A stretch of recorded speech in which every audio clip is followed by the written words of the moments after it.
both teams. Carmel comes in with a ranking of number 2 or number 3 in the state. North Central comes in unrated. Phil, what key things does the Greyhounds have to do tonight to defend against North Central? Well, right now, the Greyhounds, they were hurt a lot by graduation. Right now, chemistry is a question. If this team is mended together so that they can form a union where they can succeed together. A lot of these players haven't played together unless they played in JV. A lot of these players are underclassmen that came up. There's not a lot of seniors. Greyhounds will be led by number 17, Travis Meek, taking over for Clay Walters. Clay Walters, of course, is playing up at Purdue. He's a redshirt freshman this year. Also lost is Jim Lawhorn. Jim was their leading scorer for last year. And Jim is a guy that is hard to replace. He was a big guy, and the guy that's going to be backing him up is this year is going to be Jeff Welling, and he will try to take over that position. Also, the running game includes Shannon Polk, who got a lot of carries last year, but he takes over for Gabe Clemens, another great loss to this Carmel squad. At wide receiver, we are not going to forget the loss of Bobby Stevens. He is a huge loss. He's caught 36 catches last year for 633 yards, including 9 TDs. And John Sierra and Josh Trissler, they're expected to fill the void. And Trissler, he's a returning player. He's a senior. He caught 5 passes for 80 yards last year. And guys that could make that happen that were lost were the center Mike Britton and tight end Nick Masiak. Trissler is going to step up for Bobby Stevens this season. Trissler and Sierra's got great speed. Trissler, of course, is going to try something that's never been tried in the history of Carmel High School. He is going to play football and run cross country. This morning, he participated in the Rushville Classic, where the Carmel Greyhounds placed first. Josh 5th overall in that race, a race that included over 200 runners. So Josh is going to be somewhat tired tonight, and I believe that Sierra and tight end Aaron Peening, senior Aaron Peening, will get a lot of play. Well, going back to Trissler a minute, Trissler, he knows the importance of this football team and what Jim Belden, the head coach of the Greyhounds, expects. He would not do this if he didn't think he could perform to his best ability tonight. So, Trissler, we just have to trust on his judgment that he's doing the right thing. Trissler, of course, is also a leader for both teams.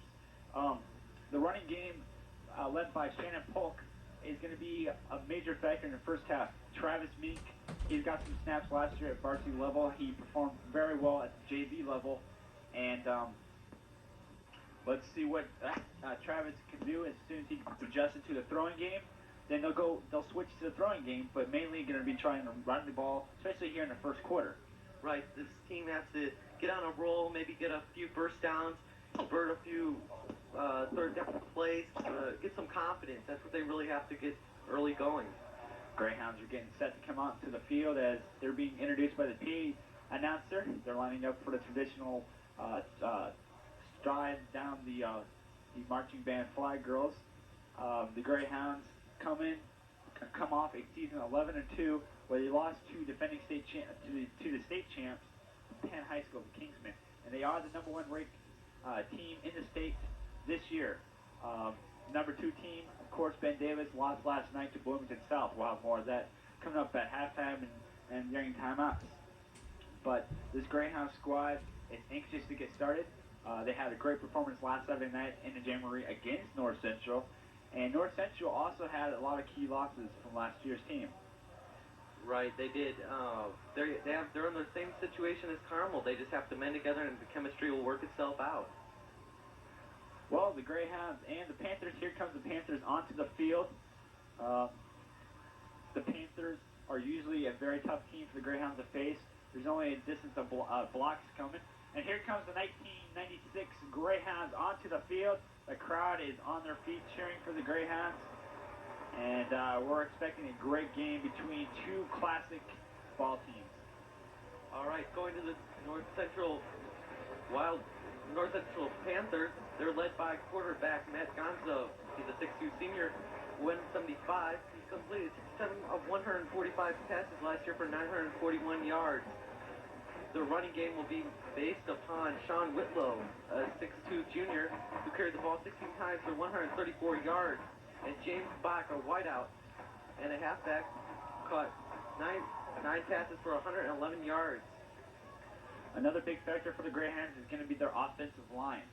They had great losses from the offensive line. They lost all their offensive linemen except for this year's senior Scott Kaminsky. Kaminsky was a big factor, and look for Grant Eccles, who will start at left guard, and Adam Butt, who will start at right guard, to step up and hopefully break some holes for Shannon Polk in the running game to get through. All right, we're going to go to the defense right now. The defense lost Matt Robinson, who had 3 sacks last year, and he also played end on the offense. Eric Miller at tackle, Ben Polk at end had 5 sacks, Jeremy Bricker at linebacker, and Blaine Chasey had 5 interceptions at corner, and Matt McGuire had 3 interceptions, and David Clydens had 3 sacks. Both safeties were lost last year due to graduation. However, more experience is going to return on the defense. Captain Eric Hedegaard, a linebacker, is a junior all-starter last year. B.J. Hammer is a back at tackle after recording 9 sacks his junior year. You're looking at the captain's meeting as the Greyhounds looks like they've won the toss. Not too sure of that. Captain Aaron Peening signaling to his team as they all come in and huddle, trying to get themselves motivated. The starting lineup offensively for the Greyhounds will be as follows. The left tackle is number 70 senior Scott Kaminsky, the 6'5", 265. At the left guard will be the 5'11", 230 senior number 61 Grant Eccles. The center will be number 62, the 6'2", 215 senior Brady Shirley. Adam Butt will be the right guard. He's the 5'10", 225 senior. He's number 67. And Brent Sandquist will be the right tackle. He is 5'11", 275, number 66 senior. The fullback will be Jeff Welling, who is number 48. He's a 6'1", 230 junior. Shannon Polk is the tailback. He's 5'10", 175, number 7. The quarterback will be 6'2", 185, Travis Mink, the senior. He's number 17. The tight end is number 44, the 6'2", 231 senior, Aaron Peening. The wide receivers as follows. Split end will be number 86, the 5'10", 145 senior Josh Trissler. The flank will be number 22, the 5'8", 160 Joe Sierra. And the punter for the Greyhounds will be Justin Weintraub, the 6', 150 senior. The kicker will be 6'2", 180, number 9 junior Emery Siebert. All right, the ball is being placed on the 40-yard line. Back deep is Siebert and Kyle Lonzo. As play is being underway, the umpire is instructing for play to begin. Here is the kickoff from the 40-yard line, and the Carmel Greyhounds 1996 season is underway.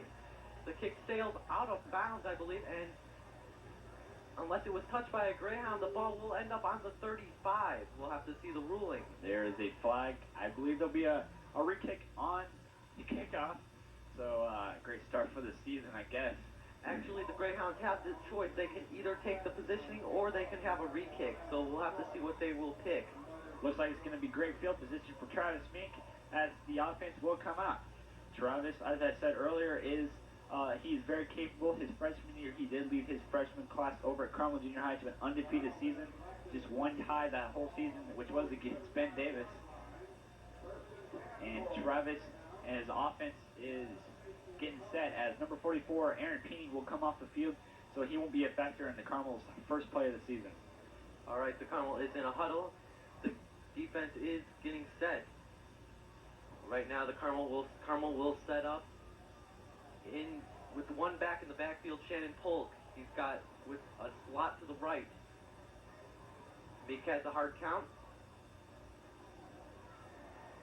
Sarah and Trissler on the right side. To give to Polk, and he is stuffed for a 3-yard loss. He is just crushed by the defense of North Central. Great running defense there by the North Central Panthers. And on the tackle is number 95, Martin, the junior from North Central. All right. The official ruling will be a 1-yard loss here. The ball will be set on the 34-yard line. If you're just joining us, it's 11 and a half minutes to go here in this first quarter, and the score is knotted up at 0. Carmel will set up with a one wide out to the left, near side, and with a deuce backfield. Trissler, and it's given off to Polk, it looks like, and Polk will get a yard or so. Polk picks up 2 on the run there. Good job by Polk, edging his way through the line. That is a tough defensive line for the North Central Panthers. So now Carmel Greyhounds are about right where they started from. They will have picked up 2. Carmel will set up within the I formation. Strong side, near side. With double tight end set, Meek back to pass. He's going to heave it downfield. It's intended for number 22, John Serra, and it's incomplete. Great defense by number 1, Odell, the junior from North Central, holding Sierra, not letting him get downfield, and allowing Travis Meek just to throw the ball away. So Travis going to the air early here in his first start as a Greyhound quarterback. All right, we are going to set up here at the 37-yard line. In the punt formation, Justin Weintraub, the senior, will punt. Here's the punt, and it's a high, short kick. And we are going to have a penalty here. The return man had called for a fair catch, and we'll have to see who the penalty is on. Because looks like it's on number 62 for the Greyhounds. Number 62 is Brady Shirley. He's a big guy. He just came out and leveled the North Central catch there, and there's some bad blood between these two teams. They're good rivals, but you know, each year they want to beat each other because that's the game of the year. That and Ben Davis are the 2 games of the year for the Greyhounds. Right now, North Central has a decision whether to accept the penalty or decline it. If they decline the penalty, there will be a re-kick by the Carmel Greyhounds. Looks like pretty good yardage for North Central, and they're getting to re-kick it, I believe. And they go back and re-kick it. North Central having a decent crowd on hand. The Greyhounds having near capacity. So we're expecting a good one here early in the first quarter of play. Carmel and North Central knotted at nothing. It looks like it is a 15-yard penalty. And Weintraub will set up about at the 8-yard line. The difference in last year's team and this year is we lost Mark Tappel and Tim Seifert. Mark Tappel was the kicker. He was a soccer player, so he had that long foot, and he could really kick the ball. Seifert, he punted for 2 of his years here. He's a good punter, and we're going to miss both those guys, but Justin Weintraub is capable of getting the job done. All right, we have a little discrepancy on the field, and it looks like it's going to be cleared up right now. Just a monster level by Brady Shirley allowed this penalty, and the official whistles for the punt. It's a clean snap, and it's kicked in the air to about the North Central 44-yard line. It's brought back to the 45, and it's going to be brought down at the 50-yard line. Greyhound defense is going to be tough this year. The defense is as follows. At the left end is 6'2", 215, number 56, senior Billy Brown. The left tackle will be 6'1", 230, number 68, senior Ernie Munoz. The nose guard is going to be 6', 220, number 60, senior Todd Wright. The right tackle is 6', 225, number 70, senior B.J. Hammer. The right end is 6', 200-pound, number 59, senior Mike Wagner. The corner is number 13, 5'10", 165, senior Sam Morris. The first play of the game was by Gonzo. He took the pass and threw it out into the flat to Sean Whitlow, and he picked up about 2 yards on the play, and it will be second down and 8. Continuing with the defense, the linebackers are number 97, junior Joe Kohler, 6'4", 228 linebacker. Eric Huttegard, number 33, 6', 185 senior. Gonzo back to pass. He's going to throw it over the middle to the receiver, and he is dropped for a loss. It's back to the line of scrimmage. Good defense there. Eric Huttegard on the tackle there. Eric Huttegard, like I just said, he is a linebacker, and he's a very good, very strong man, and he's going to be a big factor. He's one of the leaders for this Carmel defense. This year, Eric Hedegaard is probably going to have to see a little time at fullback. He did see some time in the Jamboree, but he will be a big part of this Carmel defense and possibly the offense. Man in motion. Gonzo back to pass. He is going to get out of the pocket, and he is sacked. Nice play, and he is going to be down for about a 7-yard loss. Good job by the defenseman, number 58, Samuel Epstein, the 5'9", 195 senior. Great job by Sam out there, getting the quarterback, and that's a lot for the North Central Panthers. Right now, it's 3 and out for the Panthers. 9 minutes to go here in this first quarter. It's all knotted up at nothing. The return man deep is going to be Shannon Polk is deep for the Greyhounds. It's a line drive kick. Polk returns. He's going to come near side, and he's going to get around from the 30 to the 40, 45, 50. And he is taken down at the 50-yard line. And that's where the Greyhounds will start up for their second possession of the game. That's what the Greyhounds need, motivation here. Shannon Polk, a very fast kid. This kid can run, and he's a basketball player. He's a football player. This kid is all speed. He's great. Yeah, Shannon Polk, he won the respect of Jim Belden last year. Not too many sophomores play varsity on a regular basis. Last year he carried the ball 67 times for over 450 yards. Right now, the Greyhounds will start out in a I formation, slot to the left. Meek will take the side, and here he is. He's going to give it to Polk. Polk to the 50, to the 46-yard line.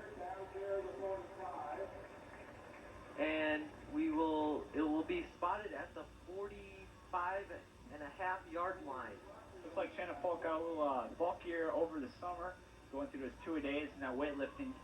That will really add to his game, as that bulkiness is something that a tailback needs to get through that big defensive line. Right now, the Greyhounds will go with the deuce backfield, slot to the left. Meek will take the side, and he's going to throw a quick pass over to the little near side. Sierra to the 15, to the 20, and he is down at about the 15-yard line. Sierra coughs up the ball about the 23-yard line, and he just falls on it, picks it up, and he will take it to about the 15-yard line, like you said, Phil. The ball will be spotted at the 17-yard line. Sierra is going to come out, and Trissler and number 83, Pertilli, is going to check in. Pertilli got a little bit of action last year in his junior year in varsity. Not much, because Aaron Painting is the usual tight end for the Greyhounds. Josh Trissler, of course, the fast receiver. So look for Travis if he throws it to go to Trissler. Deuce backfield, and here's the handoff to Polk. Get a little try, and Polk is getting around to the 10, and he will be taken down at the 10-yard line. Flag down on the field. 2 officials signal a flag. And we'll see what... That's face mask.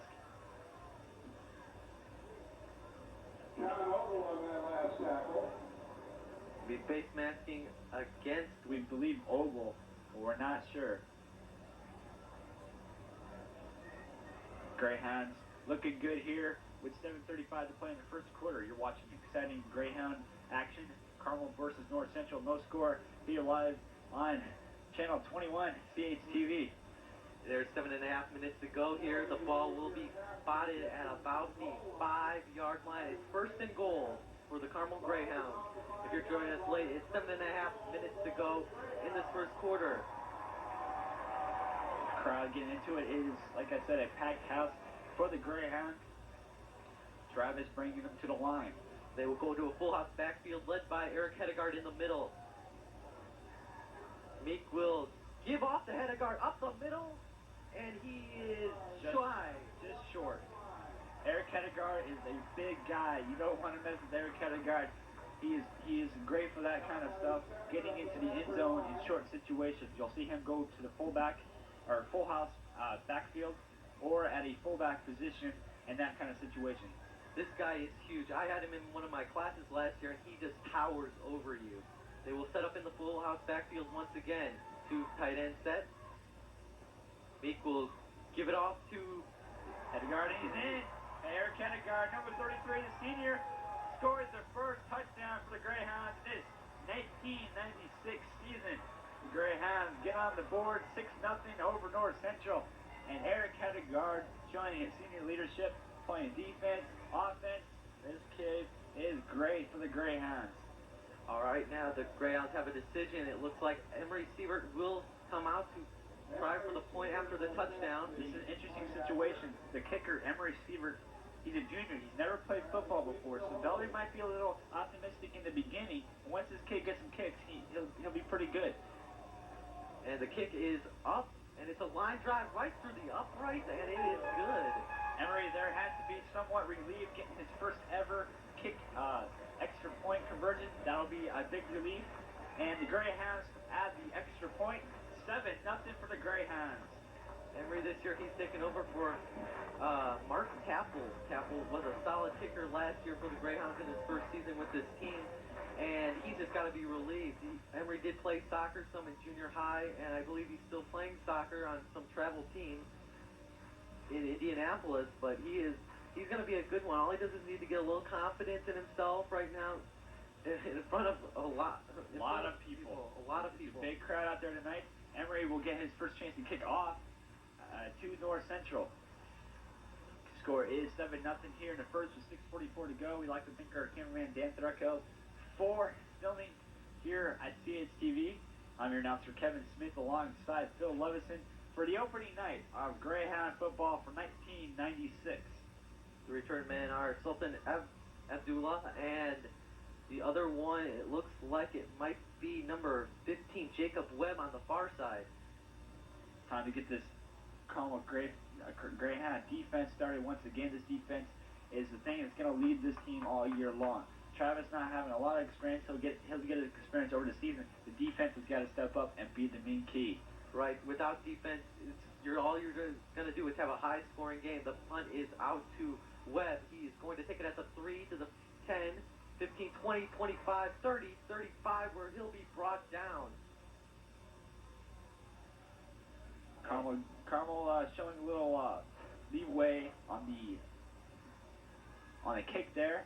Good kick by Sievert there, and the Greyhounds will send up the defense, hoping to shut down the North Central Panthers offense. It's 7-0 here from Carmel High School, and North Central set with the offense.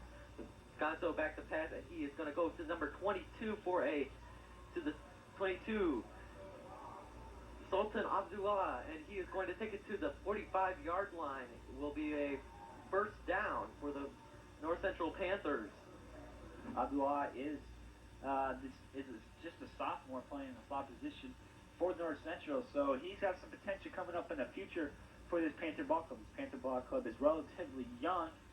They got a lot of good senior leadership, as well as the Greyhounds.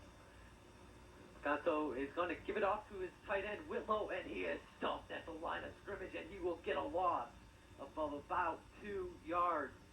Nice play there by the Greyhounds. Great job on the defense there. And a tackle for the Greyhounds, number 56, it looks like. That will be Billy Brown. Eric Hedegaard also in the tackle. This Carmel Ball Club is hungry after getting hung out dry in the semi-state 2 years straight. Right.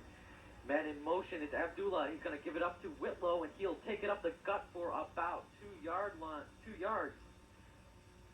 Flagged by the official. I believe it's going to be an offside. See what the official says. It's going to be a penalty against the Greyhounds. Or check that. It's going to be a penalty against North Central. So, plus their loss, they'll be pushed back about 5 yards. Looks like a legal procedure, I believe. So that's a big break for the Greyhound defense there, as they came in on that play and showed their authority there. They'll go slot to both sides of the field, with the single back in the backfield being Whitlow. Gonzo with a man in motion, 23, Fox. And the pass, he's going to go down to the left side, and he hits his receiver. Right in the sideline. Number 18, Matt Hazelet, senior, for the North Central Panthers, will come up with the football, and it will be a first down. Looks like it'll be about the 41-yard line for the North Central Panthers. Good job moving the ball by the quarterback of North Central. Right now, Matt Gonzo, he's a quarterback who's got some potential right now. He played last year. And here's a pass out to Whitlow in the flat. Whitlow is going to take it around the end, and he is going to be taken down at about the 32-yard line. Be close to a first down here. Going back to Gonzo, he started last year for the Panthers, and he really performed well when a lot of skeptics said that he couldn't lead this team. Right now, the official ruling will be second down and 1. North Central will set up with 4 wide, with Whitlow being in the back and Bach on one of the wings. Gonzo will give it off to Whitlow. He'll take it off to the side, near side, and he will be brought down at about the 28-yard line. He's got the first down. Good job by Carmel defense trying to stop North Central there. North Central's got a little power with their running game. They show it there, trying to edge their way through to get the first down. All right. The chains have been moved, and the clock is rolling once again. In high school football, the clock does stop every time the chains must be moved. Whitlow is in the backfield, slot to both sides. Man in motion, Hazelet, and Gonzo will take it, and he'll hand it off to 29, Mike Soda, and he is taken down. Mike Soda down for a big loss. Good defensive play. Great pressure by number 79 for the Greyhounds, B.J. Hammer. He just came in and took Gonzo as Gonzo just flicked it back towards Soda, and that was consequently a loss for the North Central Panthers. That play looked like it was going to be a QB option, but it just never developed, and the Greyhounds were on top of that all the way. It looked like Gonzo got worried there, passed the ball off too late, and right then the Greyhound defense stood up. Right now, Gonzo will throw it into the flat, and it's almost picked off by number 59 for the Greyhounds. Mike Wagner almost took the interception there, celebrating a little bit too early there, and the North Central Panthers find themselves 3-14 to go. If Wagner would have come up with that, he had all the green grass that he could run on. He had nobody to contend with. 3rd and 14. Gonzo is going to throw it up top, and it is incomplete. On the coverage was number 13, Sam Morris. Great speed by Sam Morris. Shooting down the wide receiver for North Central, number 88, Ben Dykeman, the 6'2", 233 tight end. And Sam Morris is a pretty good cornerback, although we lost Blaine Chassie and Matt McGuire last year, and David Clydens. This secondary for the Greyhounds is a good one. Right now, slot both sides. Whitlow in the backfield. Gonzo is going to drop back the pass. He's feeling the pressure from the Greyhound players, and he is going to scamper out to about the 30, to the 25, to about the 22-yard line. Big hit by number 33, Eric Hedegaard. A little extra words for Gonzo there, as Gonzo is trying to talk the officials into a unsportsmanlike conduct or something, because Eric Hedegaard just came and leveled him, and Eric Hedegaard was celebrating that hit. They give up a few yards extra there, and Gonzo will go to the sidelines to talk to his coach. Actually, oh yes, he will. I thought it was 4th down. I didn't think he got it, but he did. All right, the offense. Actually, that was 4th down, and they went for it, and they didn't make it. So Travis Meek is in the back, is going to take the helm for the Greyhounds with a deuce backfield. It will be given up to Shannon Polk, and he is bumped out to the near side, and he is going to be taken down for about a 1-yard loss. Actually, it's going to be ruled 2nd down 10. He got back to the line of scrimmage. Good. The play there, the scoreboard was a little off on that offensive drive by North Central, so it a little confused us. We apologize to all our viewers out there, and we'll get things squared off. Carmel will set up in the deuce backfield. 2 wide. Meek will hand off to Polk, and he will take it up to about the 24-yard line. Shannon Polk, a very speedy guy. Like I said before, he's also got some great moves as he tried to break away there, but he couldn't. Anyways, good effort by Shannon Polk.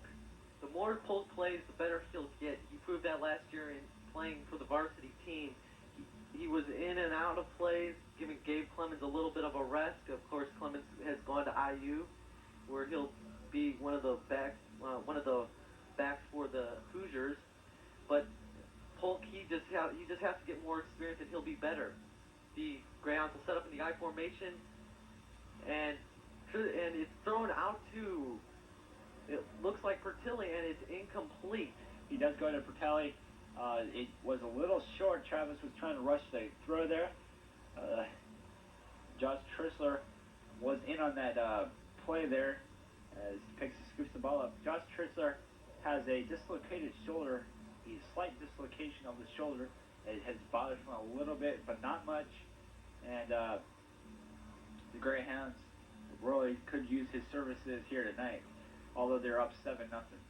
All right, the Greyhounds have a 3rd and 8 situation right now. Checking in will be number 1, Josh Feldman, and 22, John Serra. Feldman, the sophomore, or the junior, and Sierra, the senior. The Greyhounds will huddle up. It's 3rd and long with 1:56 remaining in this first quarter. We have a very large crowd here cheering on the Greyhounds. The Greyhounds will split up with 2 slots with Polk in the backfield. Meek will drop back and he'll give it to Polk, and he'll get up to the line of scrimmage. So looks like it will be 4th down.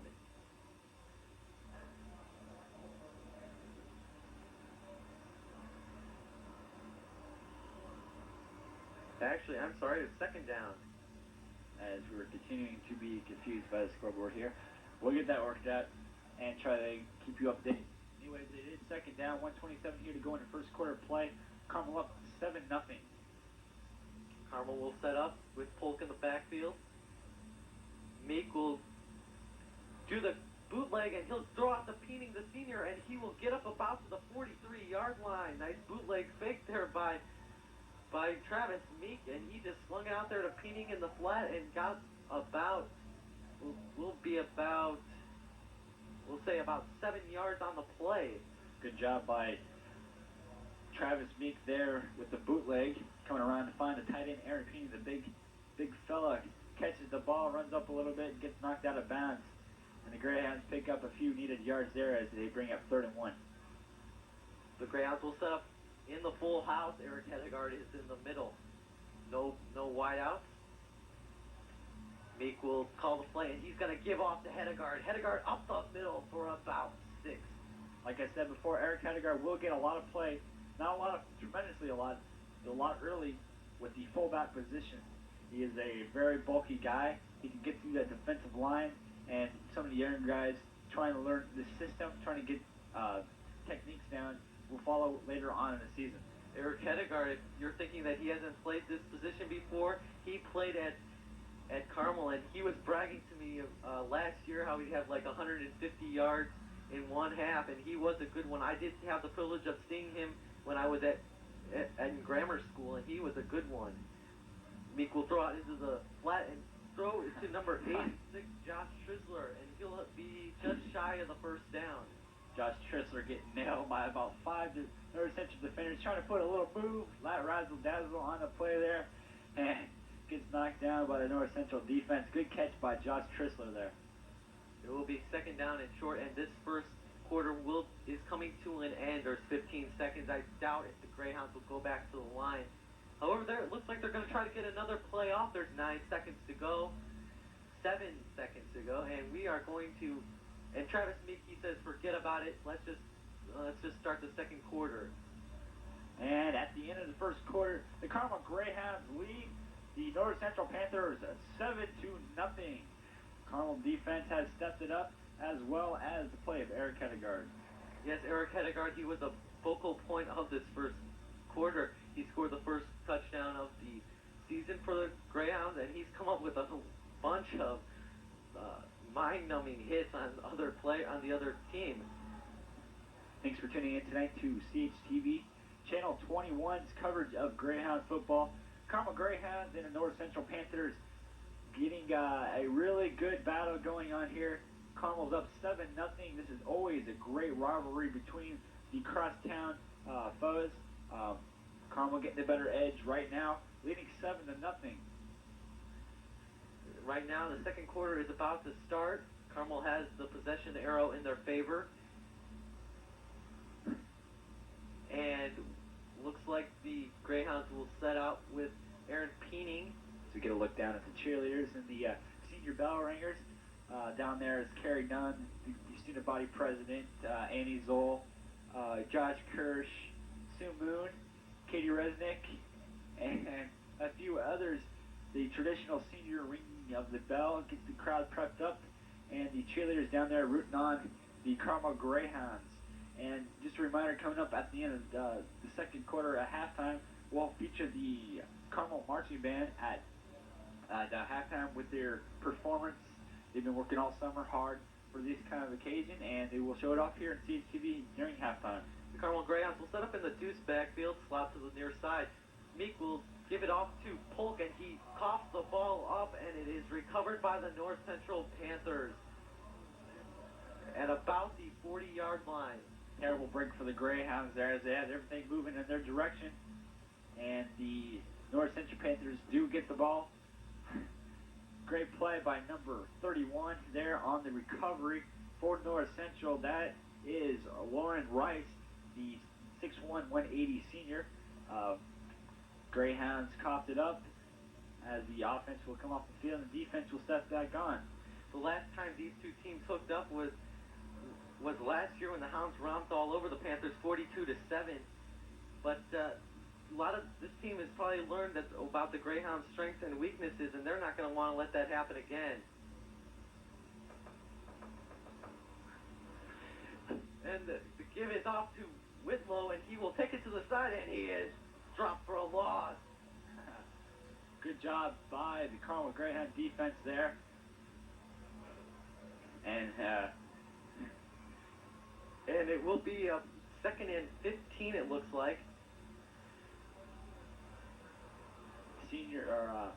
Junior high football recognition night here at Carmel opening night, the 1996 season. We'll see some of the Clay Carmel junior high cheerleaders down there on the sidelines. As this is the home opener, the season opener for the third-ranked team in the state. They'll probably move up in the rankings after the loss to Ben Davis. We'll talk more at halftime about that loss. Gonzo back to pass, and he is going to go down the field to his receiver, number 86. Number 86, Jonathan J., and it's incomplete. Nice coverage there by Sam Morris. Good job by the Carmel defense there. The secondary steps up again. That's going to be key against great quarterbacks this whole season. I know Noblesville's got a good quarterback, and a few other teams around the state have got some good quarterbacks. And Carmel's plays a deep and hard schedule this season, and it's going to be interesting to see what they can do. Gonzo will set up at the line. He'll drop back the pass. He will throw it down the left sideline and going for Abu Dabla, and it's incomplete. Nice coverage by number 13, Sam Morris. Sam Morris, the senior, stepping up once again, taking that position in the secondary and working it very like a senior should. A guy that's been through the program for 3 years, working it hard for the Carmel Greyhounds. Morris, he's a part of the WHJE staff, isn't he? He was a former staff. He wanted to option out and play football, concentrate in football.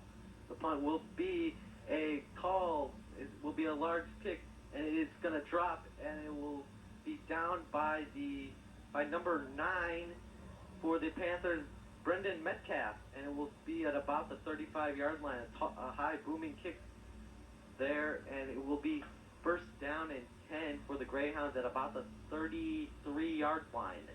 A thriller of a ball game here from Carmel High School, where the score is 7-0 with the 11:26 here to play in the half.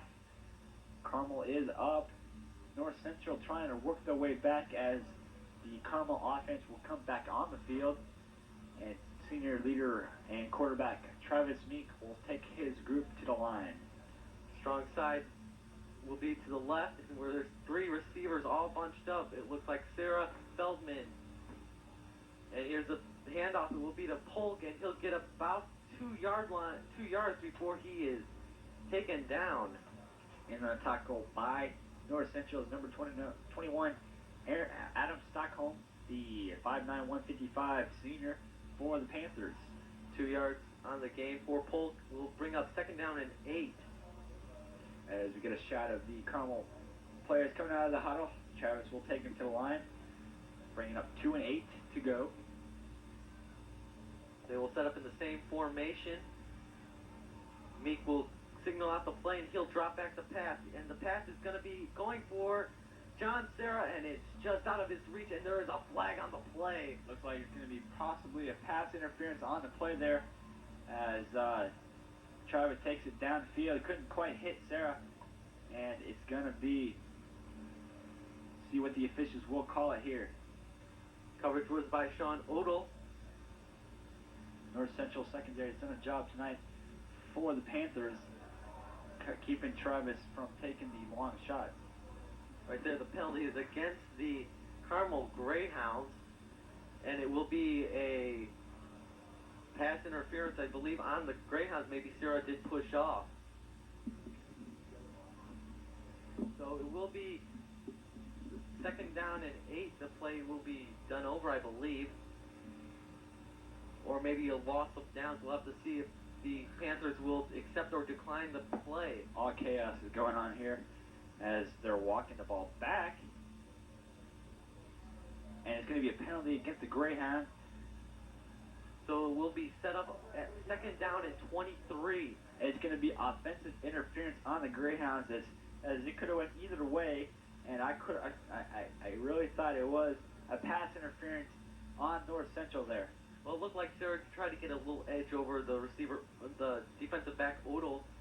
However, he just he found out that the referees were actually looking very carefully, and they saw the foul on Sarah. The play will go out to Shannon Polk, and he'll take it, and he'll scamper up the gut for 30 to the 30-yard line. Gets back to the near line of scrimmage. He'll be about a couple yards short. It'll be 3rd down now. 13, so he got 10 on the play.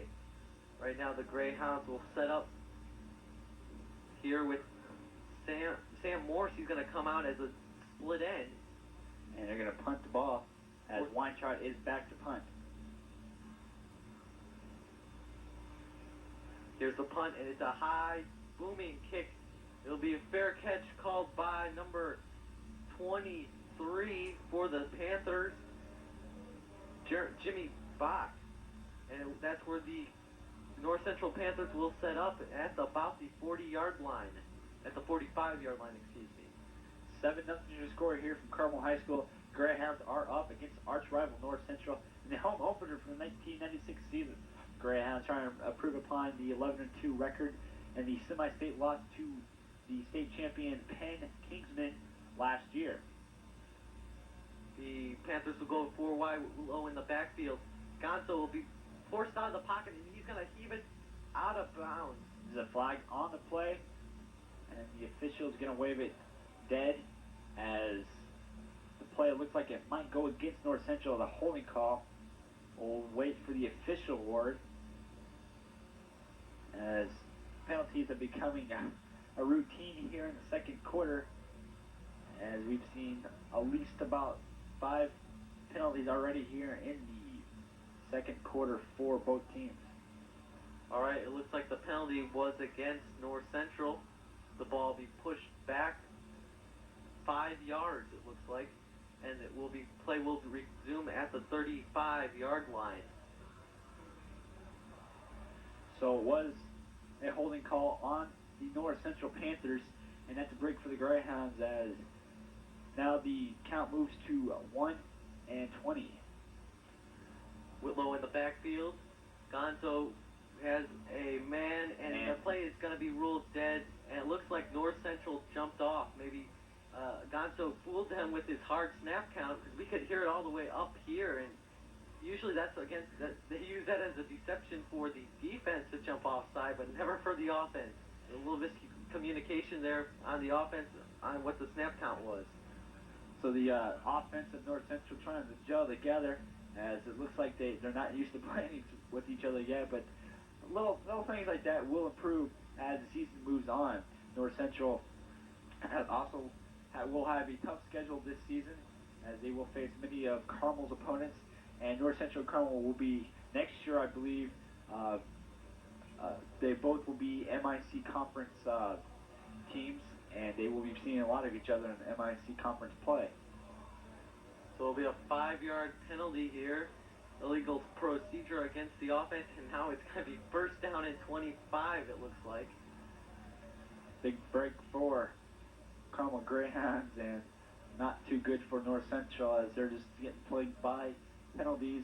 That's their second straight penalty. Right now, the Panthers are in a huddle, and they will break. They will break with 4 wide. Here, Gonzo is at the helm, and Whitlock, the big senior, is at fullback. Man in motion, and it will be given off to Bach. Bach is going to take it up the gut to the 50, to the 45, 40, 30, 20, 10, 5, touchdown. He could run. He showed his speed there, as the North Central Panthers come within 1 point of tying this ball game. Great play by the running back number 83 for North Central, Jimmy Goen, the 5'10", 150 junior wide receiver.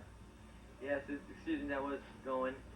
And now the Panthers are going to set up for the extra point. Whether they will, it looks like they might be going for the 2-point conversion. They're taking no chances here, are they? Right now they're going to load up on the far side, and it looks like they are going to kick on, so it's going to be the holder. Weird kind of setup here, as you can see on the TV that this is kind of unusual. Conzo is the holder. Conzo is the quarterback. This play is usually used for players so that the main threat of blocking is eliminated. And right now we have a delay of game on the Panthers. I don't know what that's all about, as they probably didn't know what they were doing, or they're playing mind games on the Greyhounds.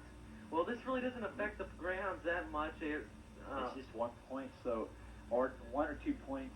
It's not really that big yet. Right, but it's not that big for North Central, as the kick is up and good. It's only 5 yards more, and with a kicker, they should really have unlimited yardage to a certain point. So that was pretty much a no-brainer for the North Central kicker. Well, number 17, Luke Eisenberger, puts it through the uprights to tie the score. So the score now from Carmel High School is North Central 7, Carmel 7, with 9:44 to play here in the first half. Right now Carmel is regrouping here, and Jim Belden's going to stroll on out and talk to his defense and give some instructions to his return team. It looks like Coach Belden is just giving some special instructions, telling his team not to get down, because this offense of the Greyhounds is very explosive. They are strong up and down the roster. At fullback Wheeling, you wouldn't know it, but this guy can actually run. And Brent Thomas, he's a good back. And Mike Carlson, he's a third string. He's a junior, and he's a third string, but he can flat out fly. He could actually be a running back. North Central could be an underrated team here, as they're tied with Terre Haute North for the 25th spot in the rankings, and the Greyhounds, the third-ranked team, hasn't showed a lot of what they're about yet. This team is strong, and they will show it, but they have to just gel together to show it. Looks like Siebert and Lonzo are back to return. Inselberg will kick off. The kick is a high booming kick, and it will be returned by, looks like Lonzo, and he will be taken up to the 15, to the 20. Maybe the ball will be spotted at, it looks like, the 19-yard line.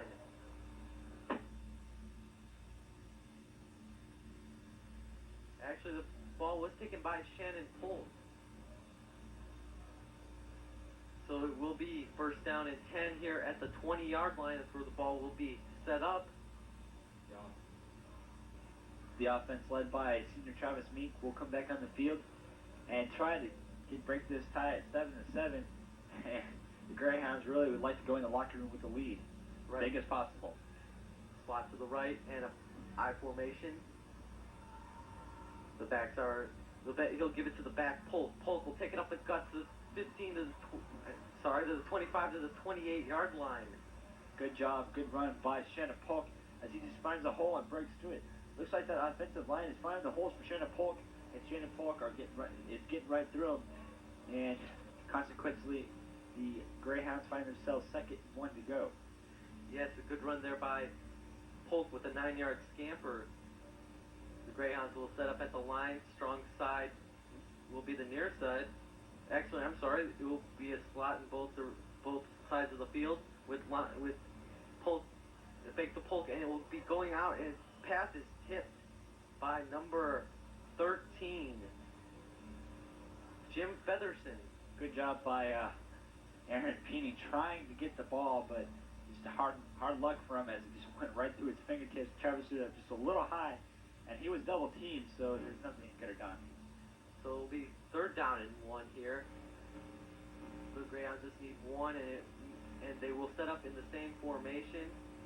They will be going to the full house, led by Eric Hedegaard in the middle, so we can be looking for him to get the ball. I think he'll try to fake to him. They give this to Hedegaard, and it doesn't look like he got it. He may be a couple feet short. Now this is a situation if they miss, what do? Do they try to go for it? As they are just about a half a yard away from that 1st down. Looks like the referees are going to say that there is 4th down and they are short. Travis Meek down on the field trying to signal to Coach Belden what does he want to do. He's talking to the official now, and he asked Coach if he wanted a timeout. And apparently Belden said no, and Travis is going for it, it looks like. They're going to have to call timeout. There's only 4 seconds on the game clock, and it looks like they made it. They just got it as Travis Meek wisely got that timeout in time. As Coach Belden will come out and talk to his group as B.J. Hammer will enter the game for the Greyhounds, as does John Fratelli. Right now, it looks like they will be going to the double tight end setup. There's a couple options you can give. Maybe a short pass to Fratelli, who's going to be on the end, or do you give it back to Hedegaard? I would think you're going to want to give it to the more experienced man. I think Hedegaard, if he missed one time, he's not going to miss again. This guy can flat out play. Or possibly even the quarterback sneak. But Travis doesn't got the speed that Clay had. Travis has got the size. He's not as tall as Clay was, but he's bulkier than Clay. And it could be that he takes it in the quarterback sneak. Right now, Belden is going to be talking about what they should do. And we'll see the people who are serving the refreshments to the players. They'll be running off the field. As Coach Belden is still out there discussing what they want to do. It looks like they probably still will go for it, as Travis is still out there discussing what he wants to do. Hey, Kevin, would you say that the refreshment people, that's a politically correct term to term them as? Yeah. They'll be going back in the full house backfield. Eric Hedegaard, he'll give it up to Hedegaard, and he'll bust it up the middle to the 40, to the 38-yard line. He was just one defender away. Andy Schlepp from North Central just got him for the tackle. Otherwise, Eric Hedegaard, big and speedy, could have got all the way downfield as he just had grass all the way. So good play by Eric Hedegaard, gutsy way to go here early in the season on a 4th and 1 and about half a one, really, just a few inches, and they got more than what they needed. They're going to set up in the full house again. They have a lot of confidence in Hedegaard. You'll see the full house a lot this season, I believe, as that is strong as they want to give it to Hedegaard. Hedegaard is going to be up to about the 35-yard line. About a gain of 3 on the play, 2nd down 7. If you're joining us late, it's 7.5 minutes to go here in the 2nd quarter. The Greyhounds and the Panthers are knotted up at a touchdown with the extra point. Right now, Meek is engineering the team, And he will set up in the full house again. It's second down 6 officially. Meek will give the count, and he'll give it off to Polk, and Polk will bust out to about the 45-yard line. And the Greyhounds are driving here with about 7 minutes to go here in this second quarter. The Greyhounds looking tough in certain areas here as they're still working it, trying to develop, trying to gel together. This is a big test for the Greyhounds. The only game situations they played in was last week at the Jamboree at North Central, which they played very well. Right now, they're going to the full house again, and they give the Hedegaard, and Hedegaard will get about 2 yards to about the 43-yard line. Looks like Hedegaard likes to run to that right side of the line. That right side of the line for the Greyhounds provides Adam Butt, the 5'10", 225 senior, and Brent Stanquist, the 5'11", 275 senior. So they got some big meat on that side of the line. All right, it'll be third down here. The Greyhounds are setting up in the full house again. Second down and 1. 6 minutes to go, and the give off to actually Meek is going to keep it himself, and it looks like he will be just shy of the first down. He'll get about to the 39. He had to get to about the 35-yard line. That's a good option by the quarterback. He took it. He saw that he had an open space. Ran around, got to about the 40-yard line, and once he went down, he took his body, his shoulder, and his head, put it down, and went into the defender and went straight down. That's a very heads-up play by Travis Meek. Most times you'll see quarterbacks when they handle the ball, they'll be just holding it with one hand, but Meek has very solid techniques, and he's just going to be a very solid quarterback. Meek will drop back the pass. He'll throw it over the middle, incomplete. It looks like he was going for number 83 Pertelli, and it's going to be fourth down and 5 for the Greyhounds. Great play by Travis finding Pertelli right in the middle. Pertelli was sandwiched in between two defenders and couldn't hold on. And unfortunately for the Greyhounds, that will bring up 4 and 5. All right, and it looks like Meek is going to come off the field. At first, he wanted to go for it, but Belden said, "Come on, let's just play it safe, not give the Panthers good field position, because if they didn't make it, they would be in a lot of trouble." Weinkraut is going to be the punter, and here's the punt. The snap is bounced in. Great, nice pickup by Weinkraut, and it'll be returned by North Central to about the 20-yard line, about a 5-yard return on the play. That was a good kick by Weintraub as he gets the ball downfield with a good kick. He didn't punt all of last year for the varsity squad. He played a lot up on the varsity as a backup to the strong safety, where he does play on the defensive side. And the Greyhounds looking strong here early. 7-7 still your score with 5:14 to go in the half. Gonzo will set up with 4 wide and man in motion. Gonzo, and there's a flag on the play, and looks like the Greyhounds jumped as there's all kinds of movement there. And we'll see what the officials have to say about that. It'll be against North Central. It's a legal procedure. It'll be a 5-yard penalty, and it will be first down and 15. That's their second illegal procedure of the game, and that's big for the North Central Panthers. They keep losing yardage, good yardage that they could have. Right now, the Panthers are still being led by Gonzo, and he is a solid quarterback. He's a lot more fundamentally sound than he was last year. Gonzo will have Whitlow in the backfield, and Gonzo's going to throw it to the far side, and he's going to hit his receiver number 83, Jimmy Goheen, for the second down, and it will be about a gain of 2 on the play, second down 13. Right now, if you're joining us late, 4 minutes and 50 seconds to go here in the second quarter.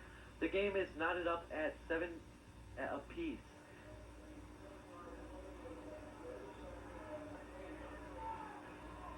Actually, the play will be second down and 8 in the 7-yard gain for Goheen. The pass is going to go onto the flat. And it looks like it was number, didn't see here. It looks like it was Goheen again, picking up some more yardage. North Central trying to move the ball, not moving as well here in the second quarter as they did in the first. Greyhound defense has really picked it up. They are starting to move together, trying to gel together and work as a team and try to help each other to defend against North Central. 3rd down 4. Gonzo will have Whitlow in the backfield.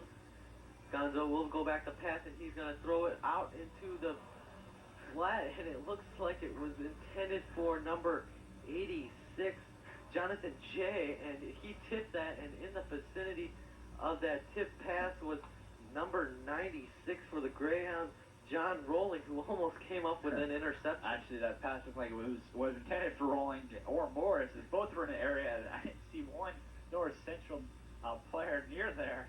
So the quarterback for the North Central Panthers a little confused with the play there, or the receiver actually confused with the play there. The punt is going to be booted out to Polk. Polk will take it at about the 39-yard line to the 40, 45, 50, and he'll get about to the 50-yard line with an 11-yard return. A little bit of extracurricular activity on the outside between number 9 on North Central, Brendan Metcalf, and Eric Hedegaard. And all I'd say is that was a great block by Eric Hedegaard to give Polk a little extra room. Eric Hedegaard showing his stuff here tonight, as so far he's got my vote for the player of the game. Eric Hedegaard is certainly not a guy you want to mess around with. He's very big and tough, and that's what it takes to be a football player here at both the high school level and college level and beyond. All right, the Greyhounds will set up in the I formation slot to the far side.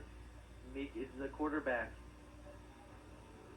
Meek will give it off will go out to the flat for Polk, and he'll get out to about the 42-yard line. A nice little draw play there by Travis Meek. He held on just long enough, and Polk just scampered ahead. There is a flag in the play. Could be a late hit on Shannon Polk as he was out of bounds. He got hit. Right now, it is against North Central, and it looks like it might be a late hit. I believe it is a late hit.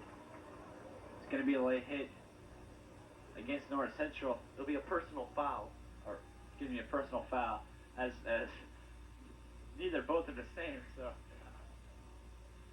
Actually, they're not, but as Travis was under pressure there, he was being pressured by number 51 for the North Central Panthers, Jeremy Williams, the junior, and he just flanked it off to Shannon Polk, and Polk ran the ball until he got out of bounds, and he got a little extra hit there, or of sorts.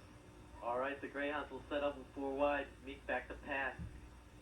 He's going to go to number 86 for the Greyhounds. Tries to go to Trissler there, but Trissler couldn't break away from his defender. Travis kind of overshot him, and great idea by the Greyhounds and Travis Meek as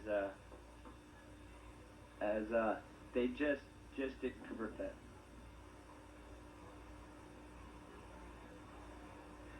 All right, the Greyhounds will set up again, 2nd down and 10 at the 25-yard line. And right now we'll 2nd down, 7-7 here with 3:29 to go. Meek will set up with a slot to the left with the deuce backfield. It'll be given off to Polk, it looks like, and Polk will get about a loss of 1 on the play. The running game has been split between Polk and Hedegaard here tonight, as the Greyhounds have effectively used that running game.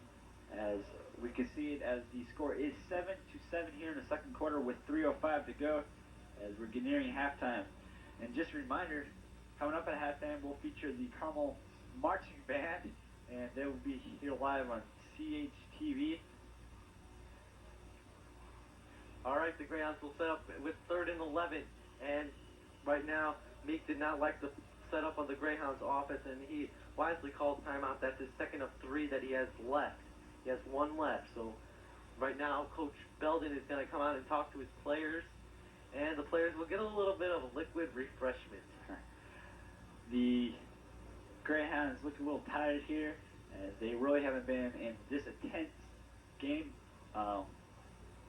situation for a while. But they did get the 2-a-day summer practices, which are very grueling to the players as they dread those.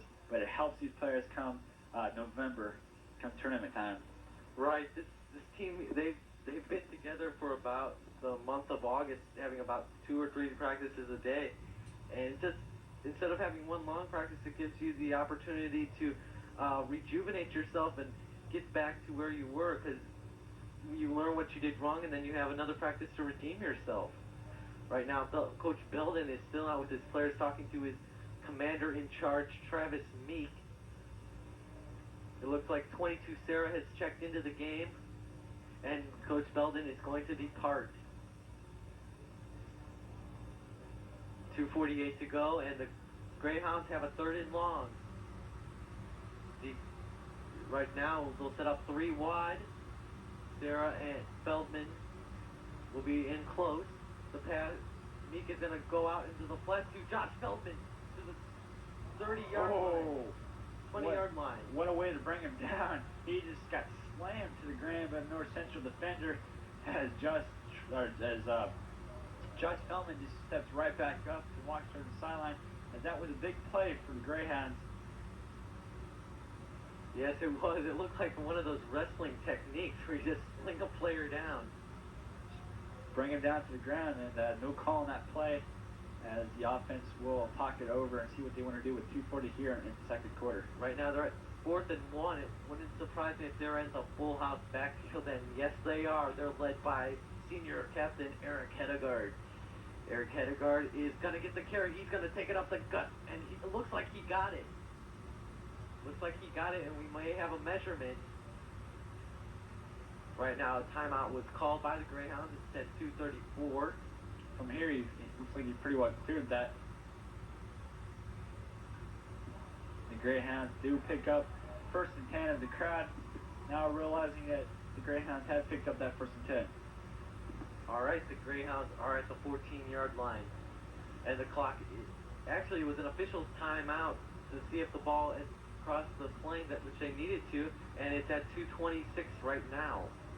They'll stay in the full house backfield, and with Jeff Winning on the far side and Shannon Polk on the near side, it's going to be given to Hedegaard, and Hedegaard picks up about 1 where he is plunged in the field by number 1 for the Panthers, Sean Odell. Good job by Odell there on the defensive end for North Central. Carmel creeping into the end zone area, trying to get within the 20-yard line, and let's see what they can do within the 20-yard line. Right now, the Panthers wanted to make a substitution, but it was too late, and he'll be turned back.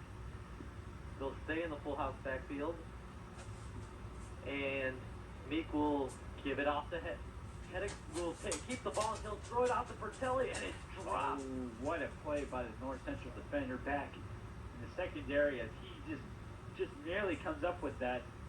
Almost comes up with that, as he had a hand on it. He rolled around, still had it, but when he hit the ground, it dropped right out of his hand. So good job by number 82 for North Central, Doug Bright. All right, now number 48 Winning is going to check back into the game along with Sarah and Trissler. Eric Hedegaard will check out along with number 5 Mark Roth. The Greyhounds will set up slot near side with a deuce backfield. The give will, in a little bit miscommunication there between Polk and Travis Meek, where Polk just ran right into Travis Meek, and that is not going to work. On a QB option, it looked like it was going to be a QB option where Polk was going to run to the near side. However, Polk had other ideas. Maybe he thought that Meek had audibled at the line, but... Great play, though, by number 43 for the North Central Panthers, John Younger, who just came up with a big hit on Travis Meek, and he went off the field celebrating there as the kicker, Justin Weintraub, will come, or excuse me, Emery Seifert. Emery Seifert will come onto the field. The kick is a line drive, and it's no good. Oh, it just missed.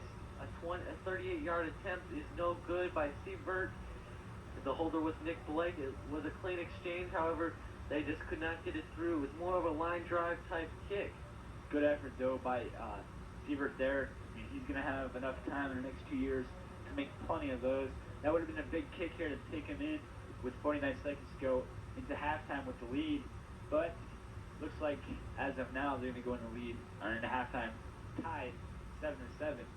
Right now, North Central has a decision to make, whether they want to just down the ball and go into halftime or go for a couple plays or maybe a couple Hail Marys. That's what they need.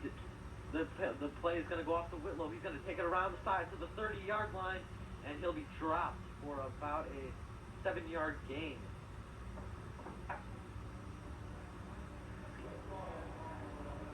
Good job by North Central there on that play. North Central trying to move the ball with 41 seconds to go. Let's see if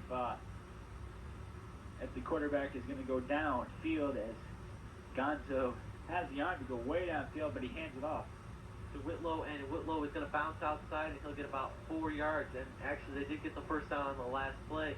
There's 27 seconds remaining, and North Central will use their second timeout. They have one left. Now this is the situation here with 27 seconds. You got to use your arm. You got to go downfield, try to get something, as to try to go with the 4 wide receivers.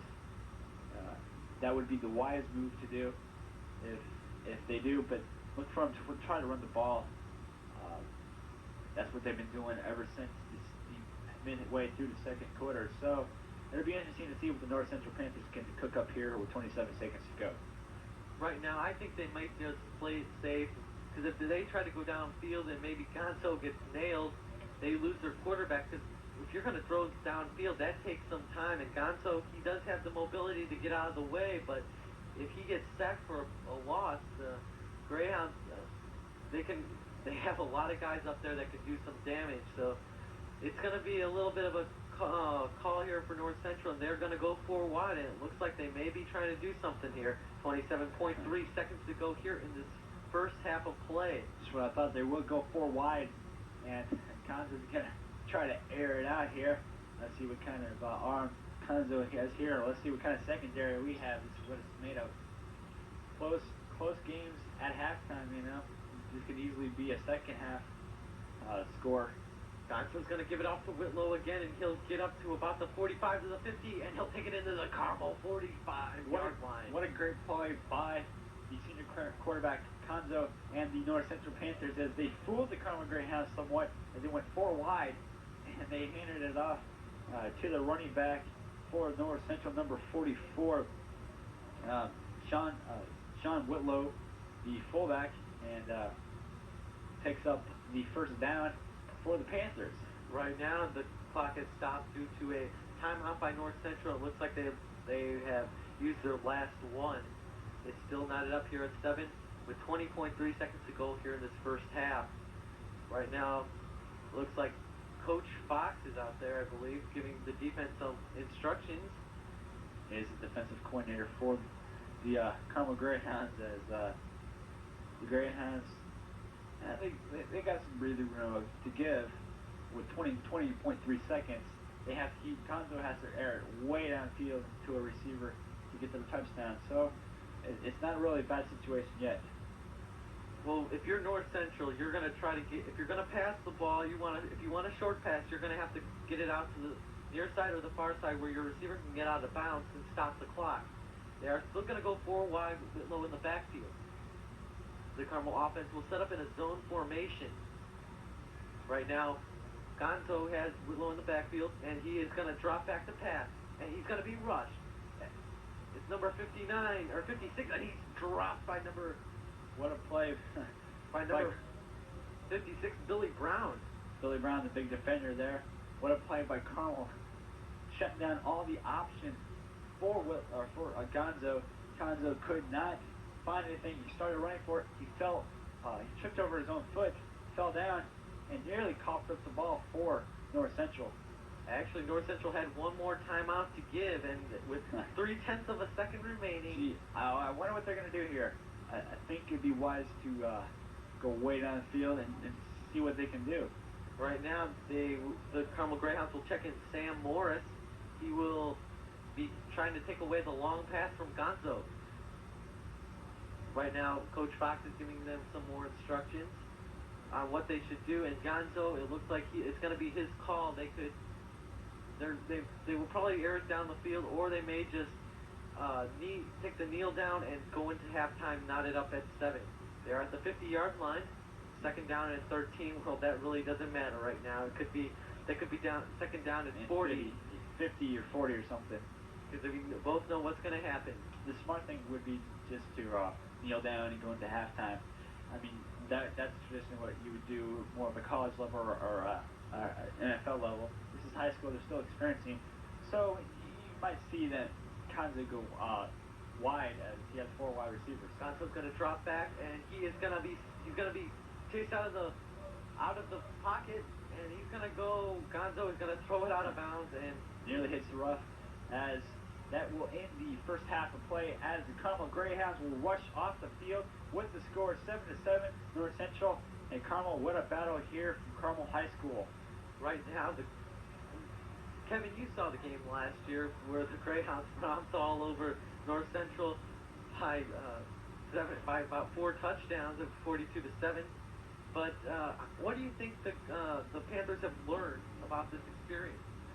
North Central is a young team, relatively young, not as young as Carmel is. They had heavy losses, as Carmel did, and these are two similar teams. North Central has a lot of pride. They don't want to give Carmel an easy win. I think the coaches for North Central have done a lot of work trying to step up the defense against Carmel. Carmel has answered. Travis Meek has played relatively good for his first high school game. His receivers have not fared as well. A good catch by Josh Spellman in the corner, and his running game was the key of the first half. Going into halftime, what do you think Mr. Belden is telling his players what they need to improve on? Well, I think they need to step up the defense just a little bit. The offensive line needs to step up to give Travis just a little bit more time to throw. They've done a wonderful job. I mean, they've done it more above expectations, I think, here in the first half of play. Losing all of their offensive linemen except for one, that's really hard. So they've got to work a little bit on the offensive line and work trying to move the ball through the air. They've done it through the ground. Eric Hedegaard has played wonderful. He just, I mean, defense, offense, this guy's everything for the Greyhounds tonight. At the end of today's game, we'll be picking our player of the game, and you at home can be picking yours. If you're North Central's head coach, Kevin, what are you telling your players? Control the running game, Carmel. That's what Carmel has shown North Central here in the first half, as North Central does not go into the locker room. Instead, they go off to the field way off on the other end and discuss it. But the running game is the key to stopping the Greyhounds here so far. Travis has a great arm. They can do some switching around, trying to do some faking, and trying to get the ball in the air a little bit more. Yes, they will. And it looks like we'll be listening to our Carmel marching band, and we'll let you listen to them right now, and we'll pick it up back at halftime.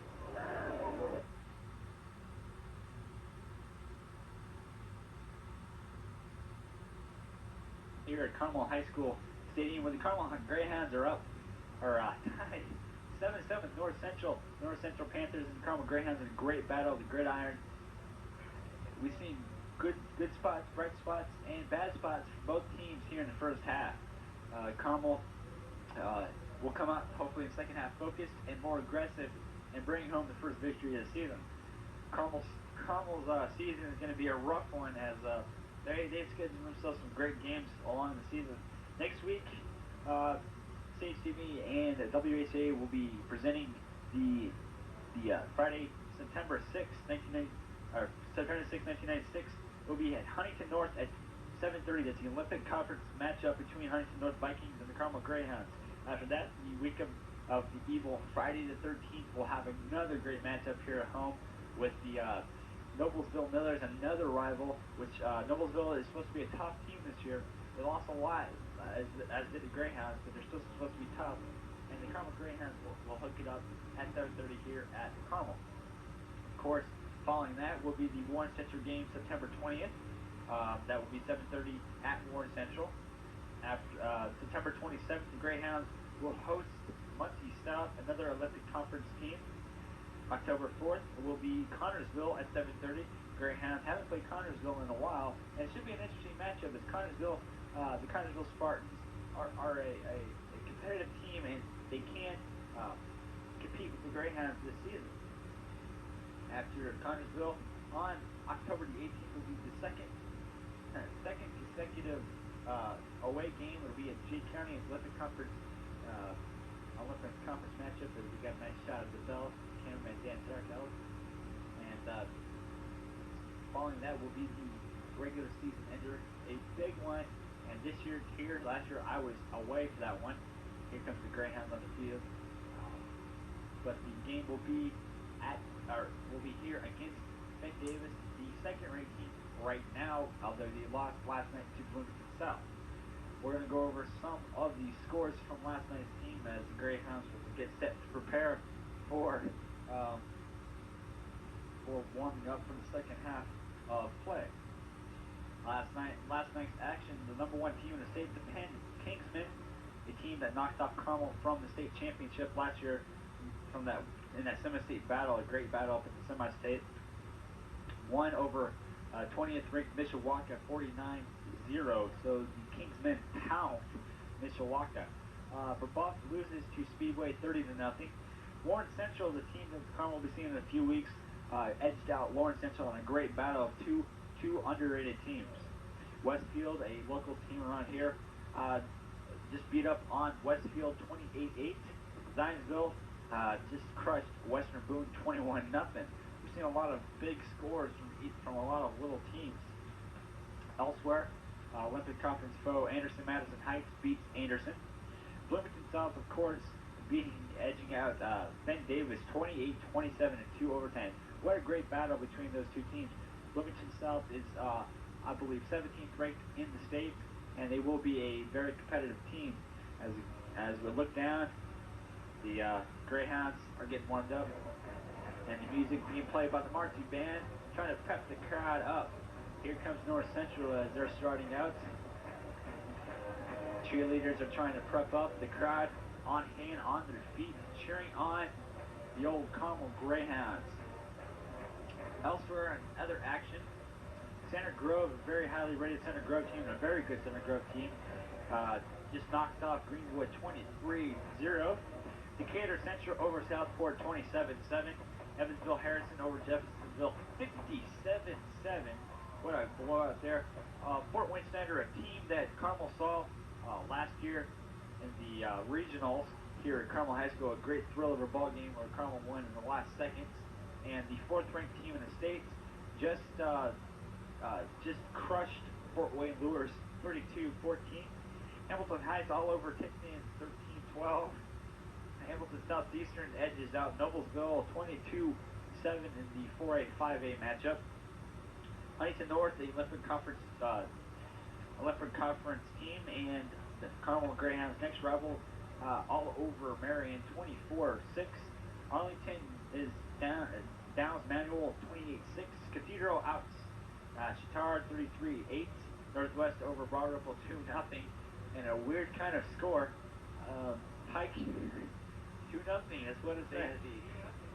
Just a good old safety. I'd say a 2-point conversion, but there's no touchdown on there. And the Greyhounds are getting set on the field as here comes North Central. And let's see what they both can do here, as this ought to be a great test for both teams to see what they're made of. Right now, the ball has been placed on the 40-yard line. Back deep for the North Central Panthers is Jimmy Bach. Every receiver is getting ready to kick off, and here is the start of the second half. The kick is a booming kick to about the 3-yard line. Bach kicks back to the 10, to the 15, to the 20-yard line, where he'll be dragged down at the 19, but there is a flag on the play. Sam Morris on a tackle there, drags down North Central's runner there, and there is a flag on the play. And we'll wait for the call from the officials. It looks like it's against North Central. It is against North Central. It'll be pushed back, I believe, maybe 5 yards. Ball is originally placed on the 19-yard line. The referee will pick it up. I'm not sure what that call was. I believe it was a holding. And the Greyhounds pick up a big play there as North Central gets pushed back to about the 5-yard line, or 6-yard line, like you said. And Carmel's got a big defensive stop here. If they can push it back and get the safety, that would really help the Greyhounds. Right now the ball will be placed on the 11-yard line. Gonzo will go with 4 wide, Whitlow in the backfield. Bach in motion. Fake to Bach, and it pass is incomplete, going to the far side. Pass was intended for number 22, Sultan Abdullah. Abdullah getting knocked down by number 42 on the Greyhounds. That is Nick Olson, the senior, 5'10" senior. And Gonzo just kind of threw it a little low and nearly just grounded it. The Panthers will set up in the same formation. Whitlow in the backfield, Bach again. He'll take it up the gut for about 1 yard. Nice play there by number 97 for the Greyhounds. Number 97 is Joe Kohler. Joe Kohler, the junior. Got some big playing time here tonight for the Greyhounds. As we're here from Carmel High School, you're watching exciting Greyhound action, the opening night of football for 1996. I'm Kevin Smith alongside Phil Levison, the cameraman, Dan Tharkeld. 7-7 is your score. Carmel and North Central tied 11-13 here in the second half. Gonzo is going to be forced out of the pocket. He'll take it up the gut, and he'll be taken down by number 59 for the Greyhounds. Number 59 is Mike Wegner. Actually, Eric Hedegaard will be credited with the tackle. Good job by Hedegaard there. He's all over the field. He's just unstoppable. Right now, the Panthers will go in the punt formation, and they'll call looks like they call an official timeout.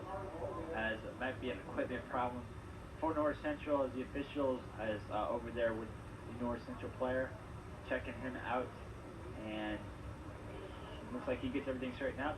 So we'll have football now. Luke Inselberg will be set up at about the 1-yard line, just about a foot away from the goal line. Shannon Polk is back deep at about the 49-yard line. Inselberg will get the punt away. It's a high booming kick. And Polk will not field it. He'll call for a fair catch, and the ball will bounce for a Carmel roll at about the 46-yard line, where Travis Meek, the commander of this Greyhound offense, will set up play. The commander-in-chief of the offense will take control and try to get the Greyhounds back on the board, trying to break this 7-7 tie. Right now, the Greyhounds will set up. Josh Trisler has come into the game. Josh, not yet showing signs of fatigue, as that boy was all over today, as he placed 5th in the Rushville Invitational in cross country, as he is that 2-sport athlete. He's got a lot of courage for doing that. Nick he's going to air it out in the way of Trisler, and incomplete. Just misses Trisler. Just about a finger length away from Trisler's hand. Trisler just got a late break on that, and unfortunately for the Greyhounds, he couldn't come up with it. However, you have to give credit to Carlo Rose from North Central for the coverage. He really did put some pressure. Meek just tried to loft it up there, but Trisler was not able to get there. The second down and 10. It's 10:24 left here in the third quarter. The Greyhounds will set up in the I formation, slot near side. Meek will bootleg out to the near side, and he throws it, and it's going to be incomplete. They'll say that Feldman trapped the ball.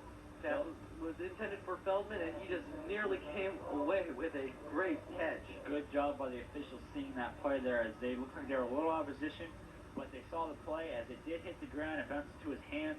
Good job by Feldman trying to come up with it just a little short. He kind of overran it there, and Travis got the right idea going to Feldman.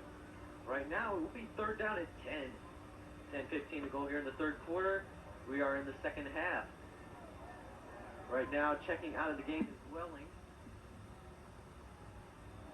Slot near side. He'll go with one back, Polk in the backfield. Meek back to pass, and he is going to be shoot out of the pocket. Meek is going to go to the near side, and he is 86. Josh Trisler. Big Josh Trisler with the catch there.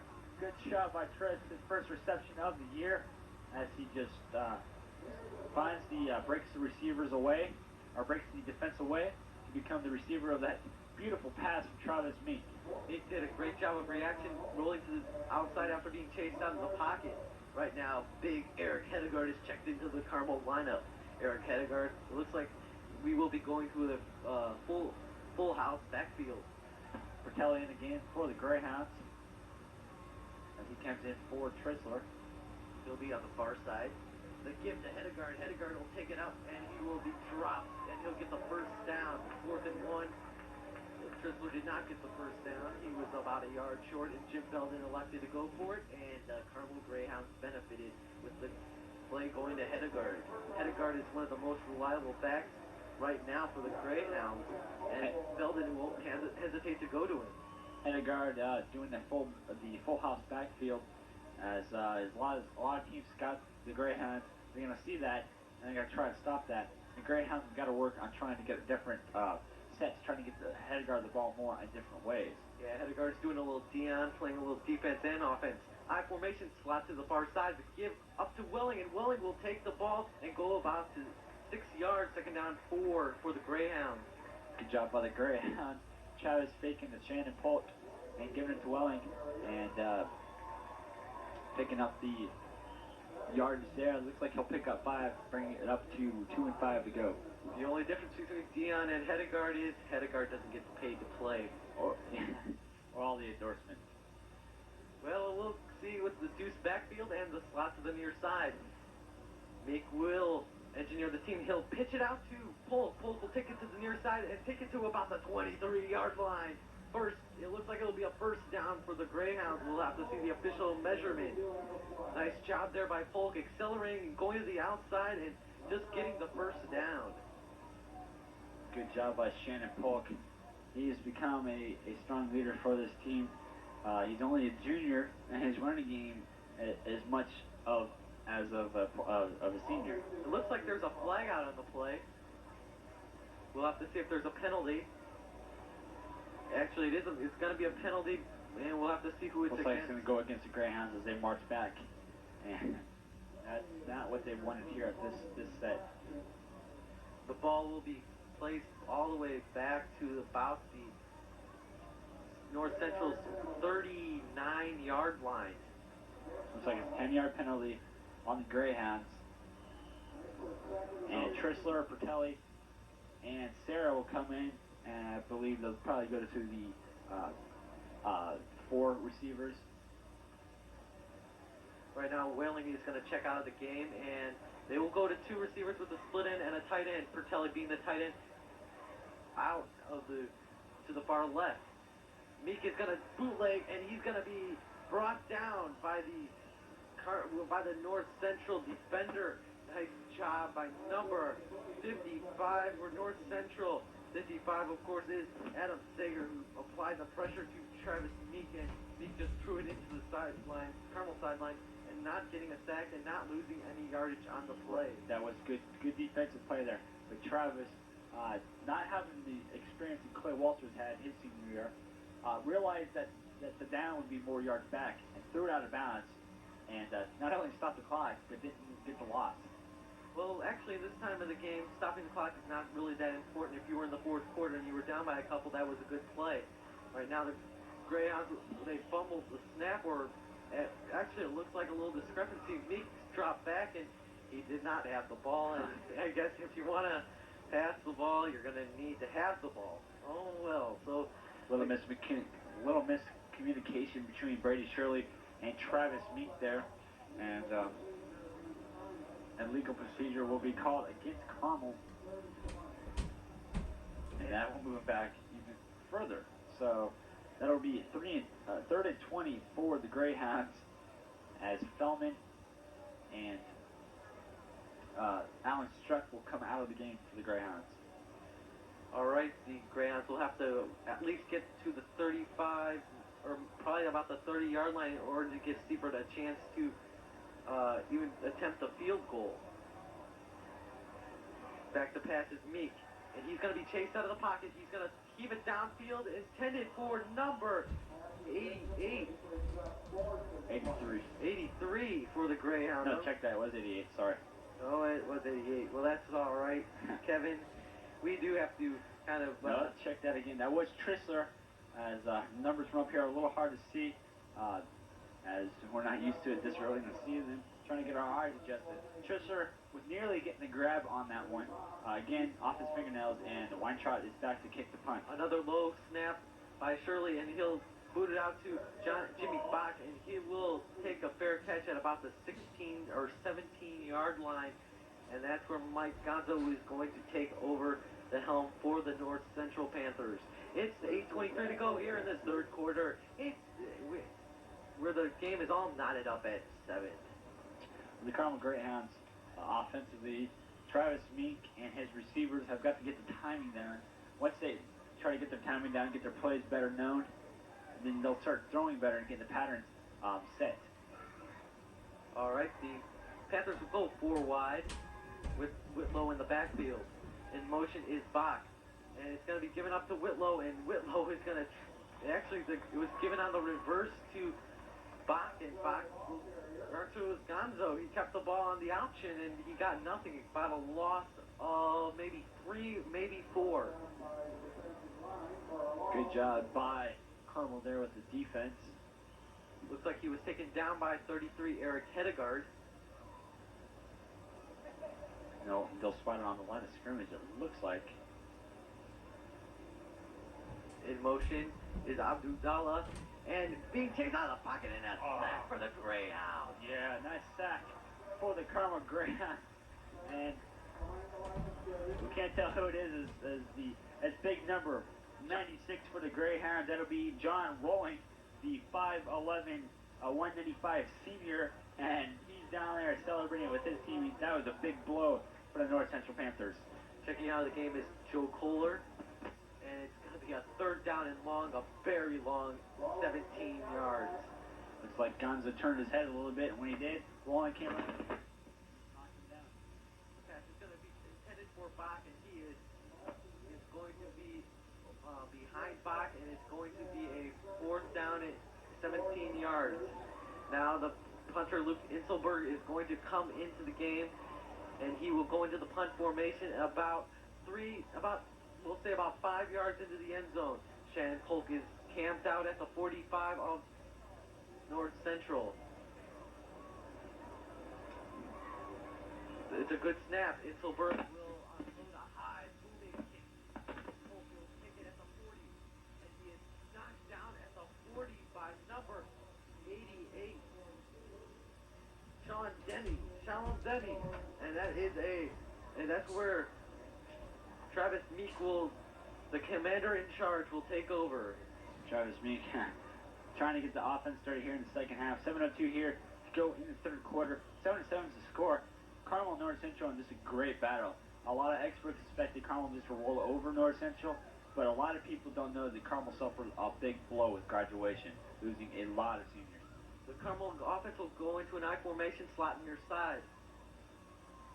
Meek will keep the ball, and he will give it off to Welling, and he will get about 10 yards, and it looks like it will be a 1st down. Good job by Meek faking the pass to Polk, the handoff to Polk, and going to Welling. And North Central not used to that. Welling getting a few yards on the play, so the Carmel Greyhounds find themselves 2nd down and 1 to go. David Faust is checked into the game along with Aaron Peening. Actually, the ball will be spotted about a yard short, and now we're going to have a measurement here with 6.5 6 minutes and 27 seconds to go here in this third quarter. Aaron Peening is talking to the official, and it looks like the Greyhounds have the first down.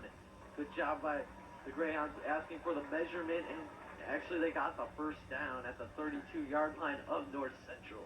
Big Aaron Peening going out there and asking for the measurement, and they got the first down, so that helps the Greyhounds as they will start it off at about the 32-yard line. The pitch to Polk, and he will take it up to the 30-yard line, and where he'll be dropped for a gain of about 2. It'll be second down and 8. Right now, the Greyhounds are driving. They're at about the 29-yard line. Checking into the game will be number 24 and 25, Alan Struck and Matt Abels. Struck is a junior, and Abels is a senior. They will go to the line in the I formation, slot far side. Meek will take the snap, and he will do the QB option. He'll pitch it out the pole. He'll take it up for about 7 yards. Well, the flag on the play is as we might have a holding on the Greyhounds. I'm not sure what it is quite yet, as the officials will discuss it, and the referee will come out, and we will have a holding against the Greyhounds. After that play, Jim Belden, the coach of the Greyhounds, knew it, and he was all fired up and upset. Now he's going to go talk to the official.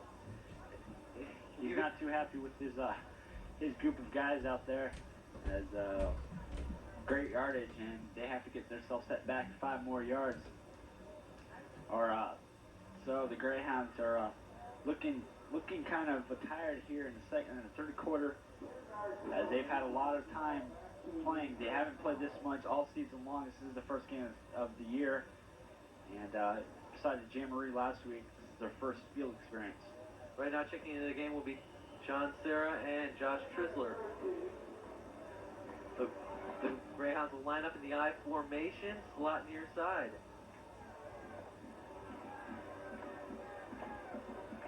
Meek will drop back, and he'll throw it to the flat and try to hit Peening, and it's incomplete. It'll be third down and 13 for the Greyhounds. Coach Belden trying to go with a wide variety of receivers. So far tonight, we've seen Faust, Feldman, Sierra, Trisler, Patelli, Peening, and the Greyhounds trying to find the right receiver for Travis Meek to hook up with. Last year it was Bobby Stevens and Clay Walters who are always hooking up. Now Travis Meek trying to find somebody who he feels comfortable throwing to. The Greyhounds will set up slot near side, I formation. Meek will drop back to pass, and he is going to throw it to the outside, and he's going to hit Trisler at about the 19-yard line. Great catch, Carmel. Great catch by Josh Trisler. He is all everything. This is the man. He is the man on the field tonight. Josh Trisler, great catch. Great throw by Travis Meek. And the Greyhounds find themselves with excellent field position here as they bring up first and 10 with 5:09 to go. 7-7 to your score. Who knows? Maybe Trisler's going to be the go-to guy for Meek. Trisler last year, he was a key part of the offense. However, he only caught 5 passes for 80 yards. The Greyhounds will set up strong to the far side with the deuce backfield. He'll hand it off to Polk. Polk will pick it up the gut, and he'll get probably back to the line of scrimmage. Last year, Trisler did catch very few passes, but the couple passes he did catch, they were huge catches. They were downfield catches. I remember one against in the sectional, I think against Broad Ripple. No, it was against Fort Wayne Snyder in a regional that Josh Trisler caught one right in the sidelines and just nearly broke the end zone. And that was a key part of coming back and winning that game and moving on to the semi-state.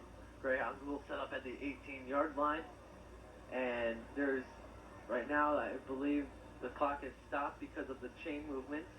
Then they will set up in the and they'll set up with the deuce backfield, 2 wide, slot far side, and it looks like the referee is ordering for play to start.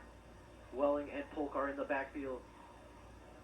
Meek will take the snap. He'll do a quick slant out to Sarah. Sarah's got to get into the end zone. Touchdown, Carmel. Number 22, Joe Sarah.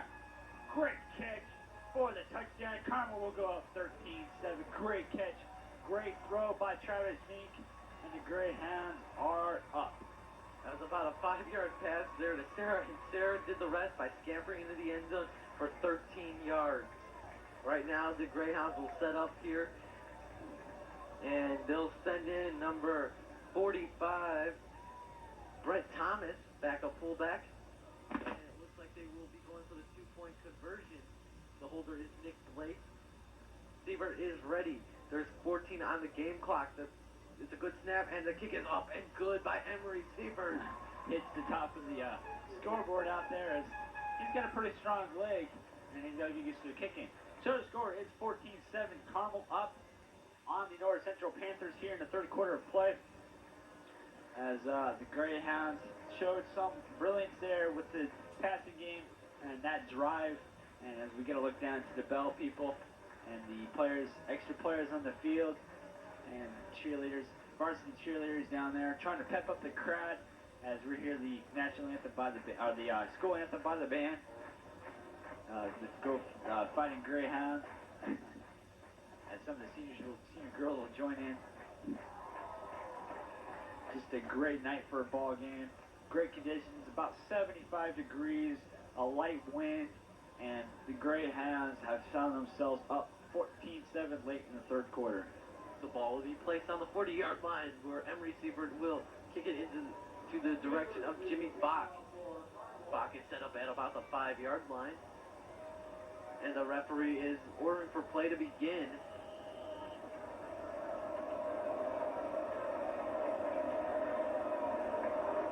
And here is the kickoff. It's a high, booming kick in the direction of Bach. He'll take it at about the 4. He'll take it to the 10, to the 15, to the 20, to the 25, and he'll be knocked down at about the 23-yard line.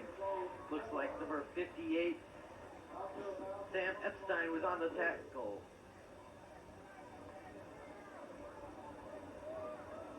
Carmel will try to send out their defense led by Eric Hedegaard and B.J. Hammer to stop this North Central attack and bring home the first victory of the season in this opening game from 1996.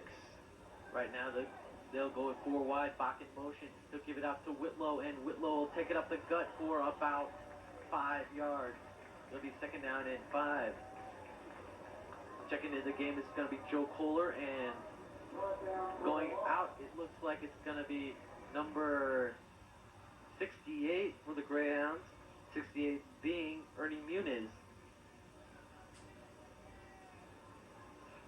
They'll set up Whitlow in the backfield in the same formation.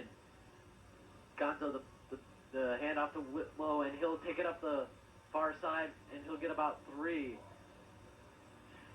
Gonzo trying to lead his team back. You know, he's been beat 3 years straight by this Carmel Greyhound squad. I mean, his team has 3 straight times, and he wants a victory badly over the Carmel Greyhounds. Although the seniors, led by Eric Hedegaard, Travis Meek, and all those guys, do not want to give it up. The handoff to Whitlow, and he is going to be very close to the first down. Looks like he was taken down by number 59 for the Greyhounds, that being Mike Wegner. And it looks like they will have the first down as the chains are going to be moved. Gonzo ran over to the sideline to get last-minute instructions from his head coach. They'll set up in the same formation. They're going to go with what's working right now. They're driving. They're on their 33-yard line in motion Bach. And the handoff, and the play is going to be dead. The dead ball will be called by the officials as the field is blanketed with yellow flags. Dead ball foul, and we'll stop the clock at 3 minutes to go here in the third quarter of play. 14-7, the Greyhounds up. I'm Kevin Smith alongside Phil Levison, bringing you great coverage on CHTV Channel 21 of Greyhound football. Tune in all season long as CHTV and WHJE will be bringing you all the exclusive action. Right now, it looks like the penalty will be against North Central, where they'll be put back 5 yards. Gonzo will set up with Whitlow in the backfield, and he is going to give off to Whitlow, and Whitlow is going to get maybe about back to the line of scrimmage, and a flag is going to be come out onto the field. Certainly seen a lot of the yellow flags tonight flying as both teams coming into their first game a little edgy, and you'll see a lot of those in first game situations like this. It looks like it's going to be a foul against the Greyhounds, and it's just going to put the North Central right back where they were before the penalty against the against North Central. So the penalties offset each other. So an eye for an eye, as the Greyhounds and the Panthers just swap penalties. This is a legal procedure on the Greyhounds. Right now, Eric Hedegaard receives the defensive setup from the coach stand box. Whitlow in the backfield, 4 wide for the Panthers. Gonzo back to pass. And he's going to be pressured by B.J. Hammer, and he gets it off to his receiver, number 18, Matt Hezelet. But instantly brought down by number 33, Big Eric Hedegaard, who just nails the receiver and brings him right down to the ground. And a pickup of just 4 yards. He's my player of the game so far for this game. But there's a lot of games to be left that hasn't been played yet, and any other Greyhound can overshine one another. Gonzo will be back to pass. He's going to throw it out in the flat, incomplete, intended for Whitlow. It'll be third down in about 7 yards. Hazelet caught that pass for about 3. Good job by the Greyhound defense as they're covering the North Central, all the North Central options pretty well. Gonzo kind of panicked and threw it away. Right now, this is a big play for the defensive unit of the Greyhounds. If they can stop the Panthers right here, the Panthers will be forced to punt, and that will give the Greyhounds probably possession into the fourth quarter. And with the backfield of Hedegaard and Polk and Welling, they can eat up a lot of clock just running the ball. They'll set up in the same formation, Bach in motion. And a flag on the play, and it's going to be... Again, looks like it's going to be against Carmel as assistant coach Mike Fernsky on the sideline, not too happy. And, well, nope, it's going to go against North Central. I guess he is very happy as we'll wait to see what that was called by the officials.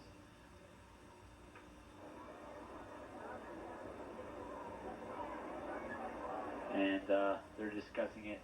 Right now, Jim Belden, he gave the sign to decline the penalty. Penalty was motion against the Panthers is declined by Carmel. Okay, director giving the illegal motion by the Panthers, and Carmel will keep it at 4th and 7. Actually, now they will call timeout the Panthers. It's 4th down and 7, as Kevin did say. And it looks like the punting unit is going to come onto the field. And it looks like the players will get some liquid refreshment from this hard third quarter. Shannon Polk coming out. He'll be the kick returner for the Greyhounds, as he'll take the job of Bobby Stevens, who did that last year.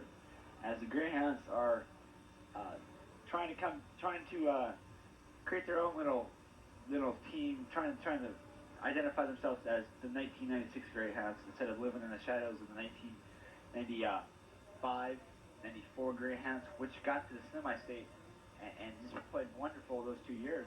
The Greyhounds have got to make their own identity, and hopefully they will make it back to the semi-state and further.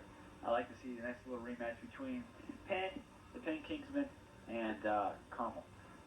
Right now, Inselberg is going to punt.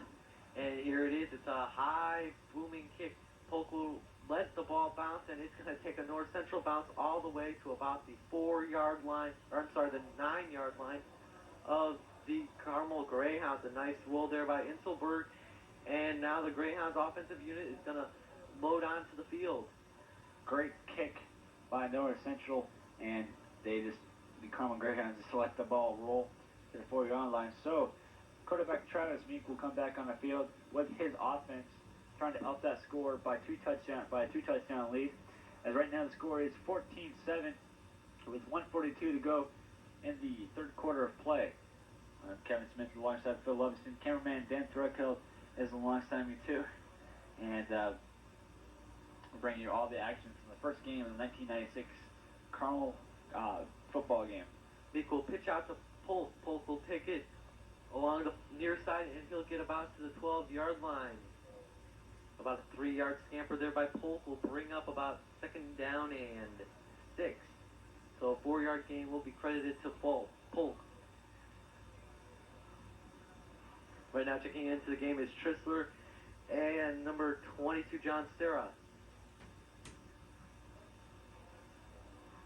The Greyhounds will set up with strong side, near side, with one tight end on the far side and a split end on the near side.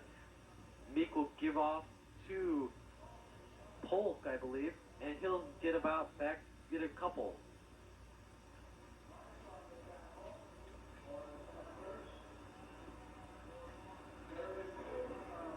It'll be 3rd down and 2 for Carmel with 43 seconds to go here in this 3rd quarter. Checking into the game is Mark Roth and number 83, John Bertelli. And checking out is going to be Jeff Whaling. Carmel and Travis Meek will come to the line with 32 to go. They're going to go to the full house backfield, and it looks like Eric Hedegaard is in the middle of it. Meek will give off to Hedegaard, and Hedegaard is going to be... He looks like he'll get about 1, maybe 2. It's going to be close for the 1st down. I don't know if Hedegaard got it. Checking back into the game is going to be Jeff Welling, Sam Morris, and it looks like they may be going to their punt team. It's going to be 4th down and 1, I believe. And the punt team looks like it's going to be coming off the field. Travis kind of trying to talk Coach Belden into possibly letting him go back out, and Coach kind of agrees that they call for a measurement, and it looks like it's going to be just a tip of the nose short. Just a tip of the nose short, tip of the ball short, and Travis will come back and talk to Coach Belden. As this 3rd quarter has come to an end, right now you have to think about it. Do you want to give up? If you don't get the 1st down, you're going to be giving North Central a very good field position. But the way that the Carmel defense has been playing, that they could risk that. The way Eric Hedegaard has been running, you could risk that. Yes, Hedegaard is a strong back, and he showed that throughout his junior high career and even into his high school career. Looks now, the Carmel will switch sides of the field, and they will be repositioned at their new 19-yard line. It is 4th and 1, and Coach Belden is talking to his offensive lineup here. Eric Hedegaard is going to check into the game. He's going to stay in the game, and it looks like they'll go to the full house backfield as the offensive line is trying to get the fans into the game, as the volume of the crowd is increasing, as they are all on their feet. 4th and inches for Carmel, and the Carmel Greyhounds look like they're going to go for it. All they got to do is just reach the ball across the line, and they'd have it. All right. The Greyhounds will set up. Watch for the handoff to Eric Hedegaard, or you might be surprised Travis Meek might option and take it himself. Here it is. Meek is going to take it himself, and he got it. It looks like he got it. He took it, wrapped the ball inside his chest, and dodged forward. And it looks like he picks up the inch that he needed, and it will be 1st down and 1st and 10 for the Greyhounds. Nice play there by Meek, just taking it himself, and he took the role on himself that he knew he had to get it, and he did. Greyhounds will set up in the I formation with slot to the far side. Meek will take the snap, and he'll give it off to Polk. Polk will take it up the gut for a couple. Polk looking good here early in the season, as well as Hedegaard. And this offense, you can't say enough about it. Yes, his offense is playing very well. And hopefully they can continue in their ways here, because they want to eat a lot of this clock away. 11 to go here in this fourth quarter of play. We'll be taking long snaps, or a long count from the line, and Travis trying to work with the clock to his benefit. Right now it's going to be the gift. It's the Polk is on a draw, and he'll take it to the 30-yard line, and it'll be just shy of the first down. That hole was so big you could park a bus into it. The offensive line just broke that wide open, and Shannon Polk found it and ran right through it. All right, it's going to be about a third down and maybe one, and it's going to call for a measurement here. Here comes the chain gang comes out to measure the ball, and it looks like it's going to be enough. Looks like it may. We're going to call it. Aaron Painting is signaling, and now the official signals that it is enough. So it will be first down for the Carmel Greyhounds here in the fourth quarter of play. 10:53 to go. 14-7. You're watching this awesome action. First game of the 1996 season on CHTV Channel 21. I'm Kevin Smith alongside Phil Lovison, and we're bringing you all of the extensive action. Right now, North Central's defense has to focus on the running game of Polk and Whaling. They know that they are probably going to be the ones that are going to get the ball right now, and they have to shut them down in order to get the ball back. The play will go to Whaling, and Whaling will take it up the gut, and he'll get about 11 yards. First down, Carmel. Nice job by Whaling, take it up the gut and just going with the motion and going with his blockers on the wedge block. Right now, first down for the Greyhounds is right now they're really motivated, trying to work this clock, trying to get some more points on the board, and the ball is working their way. Right now, North Central can pretty much figure out that the Greyhounds are not going to put the ball in the air unless they have to. If they keep getting runs like that out of Whaling, they are not going to put the ball in the air. They'll go in the deuce formation, slot to the far side, and it's going to be the QB option to Meek, and Meek is going to throw it to the far side into the North Central bench, and it's going to be incomplete. And for number 2, David Faust, the 6'1", 190 senior, and a little miscommunication there. Faust didn't get there in time. Right now, checking into the game is going to be number 22, John Serra, and 86, Josh Trissler. And checking out of the game is going to be John Fertelli. It's going to be an I formation, slot to the far side.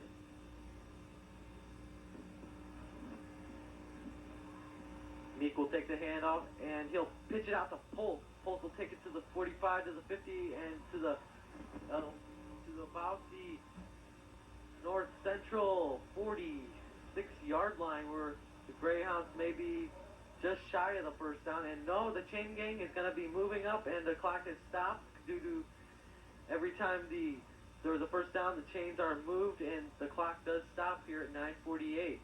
Coming into the game for the Carmel Greyhounds, number 86, Josh Trissler, 5'10", 145 senior, and number 88, Ben Dykeman, the 6'2", 233 tight end junior.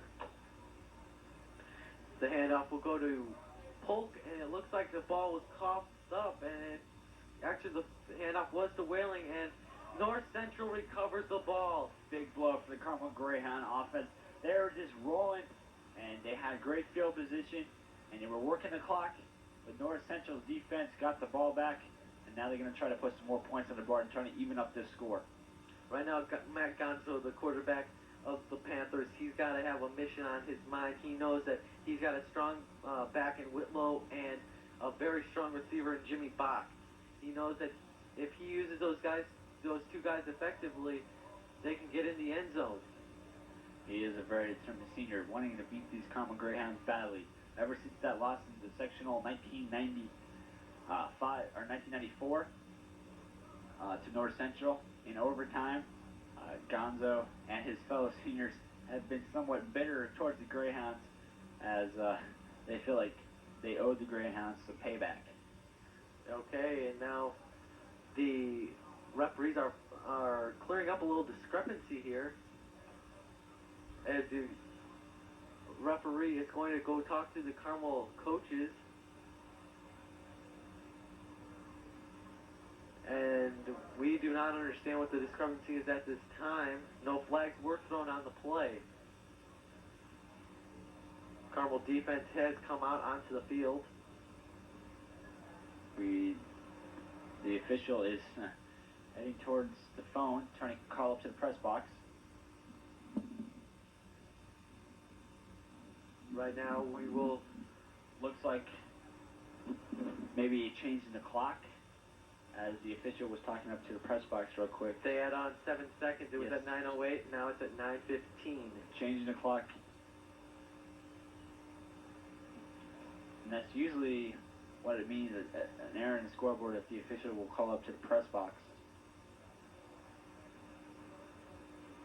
The play will go off to Whitlow, and he'll take it up the middle, and he'll be about 2 yards shy of the first down. Takes about 6 Greyhounds to get him down, and he's a pretty big fullback, and picks up some great yardage there for North Central Panthers. You can almost compare him to a Jim Lawhorn. He's kind of, well, he's not on the same page as Jim Lawhorn, but it does take about the same number of players to take him down. Jim was in a category himself. It took about half the team to bring Jim down. He was known as the Tank in his day. But there will be a penalty here on the Panthers, and it looks like the Panthers will be pushed back about 5 yards. Looks like maybe a legal procedure. Might want to call Whitmore a Jeep. Jeep, yes. He would run over you, and he would not care. He'd leave you in his dust. Right now, the clock is running as the officials signal off to the press box to start the clock. They will go with 4 wide here with Whitlow in the backfield. He'll give it off to Whitlow Gonzo, and he will take it up for maybe 3, maybe 4 yards on the play. He is taken down by number 97, Joe Kohler.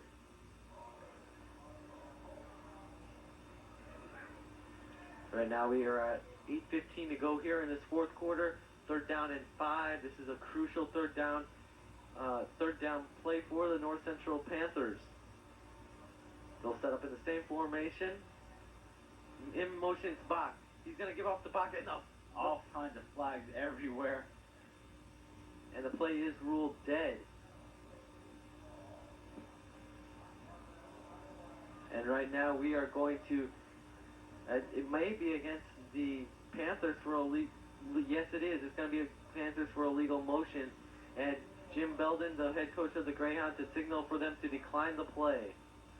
So it will be 4th down and 5. I believe it'll be 4th down. The officials are discussing it out there. And it's going to be a legal motion on the call. And against North Central, Jim Belden tells his team to decline the penalty, and it will be 4th and 5 to go for the North Central Panthers. And it will be punted by Inselberg. The return man is Polk. Polk will take it at the 19, and he'll take it to the near side. He's at the 19, and he's dropped for a 4-yard loss. The tackle is made by number 21, Adam Stockholm, who came up big. Right now we'll see Travis Meade come back onto the field. See, little petty fouls there by North Central. They're going to eventually come back to haunt you. Right there, they did not need it. Carmel discussing what they want to do here as the offense will get set. Trissler in the game for the Greyhounds. The Greyhounds will set up in the deuce backfield, and they will audible at the line and go into the I formation. Peening comes this near side. In the slot is going to be 86 Trissler, and the play will go to number. It looks like Polk was dragged down for about a 3 or 4 yard loss. Polk, not the biggest of guys. He did bulk up a little bit in the offseason. Got brought down by the big defensive line of North Central. The Greyhounds will go back to the line. It's second down, 11. They'll go into the deuce backfield. And they will audible at the line. Peening will come near side. In the slot is Trissler, near side. And it's going to be a pitch to Polk. He'll take it to the 15, to the 20 maybe, and he'll get to the 18-yard line. Looks like Polk kind of slipped there, not getting the best footing on the grass, and cost the Greyhounds a couple of yards. Right now, Trissler and John Serra are going to check into the game, as this is going to be a third down and long. They do need a pass. 6.5 minutes to go in this game, and the Greyhounds, if they could convert this first down, they could be in the driver's seat for the win of the game. Greyhounds have not went to Peening very much at all tonight. It's a quick slant out to Serra, and Serra is going to force his way into a first down. He dragged number 31, Lauren Rice, with him, and he picked up the first down, and that is a big first down for Carmel. Good job to Serra. Serra not getting a lot of pub as a lot of other guys in this team. He's a very strong football player. He's a very talented football player, and you can tell by what he's done tonight, getting a touchdown earlier in the third quarter, and now the catch is here in the fourth quarter. Right now, the Greyhounds will set up with two backs on the far side. They'll give off to Polk. Polk will go up to the near side, and he will get a loss of 1, it looks like. Checking out of the game is going to be Josh Feldman. Trissler and Sierra coming back in the game for the Greyhounds, as Meek probably going with the pass here on second down. It's second down and 10. They're going to rule that Polk did get back to the line of scrimmage. They'll go into the deuce backfield slot far side. Meek back to pass, and he is going to pump fake, and he's going to go to Peening wide open. He takes it to the 30, 25, and he drops down at the 23-yard line. First down, Carmel. Nice play by number 9 on North Central, Brainard Metcalf, who just found Peening on the shoelace and brought him down. Good job by Carmel and Travis Meek finding Aaron Peening. If Aaron Peening hadn't been got by that shoelace, he would be in the end zone. A big 49-yard pass by Travis Meek. Okay, the Carmel Greyhounds are driving. There is a little over 5 minutes to go in this game, and North Central's defense is falling apart. They need to make a big stop on Carmel if they want to have any chance of getting back into this game. The Greyhounds will set up in the I formation slot far side. Meek will pitch it out to Polk on the QB option, and Polk will be dropped for about a 2-yard loss. Mayor, it looks like Carmel's having a little trouble with the footing on the dull areas of the grass. We haven't got a lot of rain, and the grass has kind of got a couple bad spots in it, and a little watering from the Mother Nature would help that a little bit, hopefully help the footing. But a couple times it looks like Jenna Polk has not been comfortable with the footing. Yeah, I hear we're going to get some rain on Wednesday, and that'll be a good sign for this state of Indiana, or central Indiana rather. They'll set up in the slot far side, and he's going to go across the field and intended for Trissler. Trissler. Looks like Trissler caught it. Trissler caught it, and then he took punishment for his catch. Trissler still nursing that somewhat injured shoulder as he dislocated it back against the scrimmage with Lawrence North 2 weeks ago. So he's played fairly well coming into tonight's game. He's going to be a tired young man from running this morning a 3.1 miles, a hard race, coming in 5th at Rushville Invitational, where the Carmel Cross Country team was victorious. Right now, the Carmel will milk down the clock, and they're going to call timeout here with 2 seconds on the game clock. A little over 3.5 minutes to go here in this fourth quarter. Carmel is driving, and they are on the North Central 21-yard line, 3rd and 7. Right now, if they don't complete this pass, I believe they are in field position for a field goal, which would put North Central out of the. There would be no chance for North Central to get a touchdown, if they would get a touchdown, they would have no chance at tying it up. So this is going to be an important possession here for Carmel. 24 Allen Struck, and Feldman, John Serra, and number 88 Ben Dykeman, I believe, is going to check into the game. You're looking at the Carmel huddle as they're getting ready to break the huddle. They're trying to discuss what they want to do here with 37 to go. Number 44, Aaron Pini, just comes out. As Carmel taking a long time to discuss the play. Right now, this is a crucial point for Carmel. They really would like to at least get a field goal on this play. They may just give it a running play, get onto the other side of the field, maybe the other hash mark, and maybe Seaford feels a little more confidence from one side of the field to another. However, the Greyhounds will set up 4 wide with Polk in the backfield. Meek will take the snap, and he is going to drop back the pass, and he'll take it up the gut for himself. He'll take it to the far side, and Meek will scamper out of bounds. It looks like he'll get about a 16-yard carry as he scampers all the way onto the track. Good job by Travis Meek getting the option, running it himself, and picking up some yardage, some well-needed yardage for the Greyhounds. Right now, the Greyhounds are in the driver's seat. They're on the 10-yard line, and they are driving. Checking into the game is going to be Welling. Number 44, Aaron Pini will come in, as well as number 22, John Sierra for the Greyhounds. They'll go to the deuce backfield. Strong side.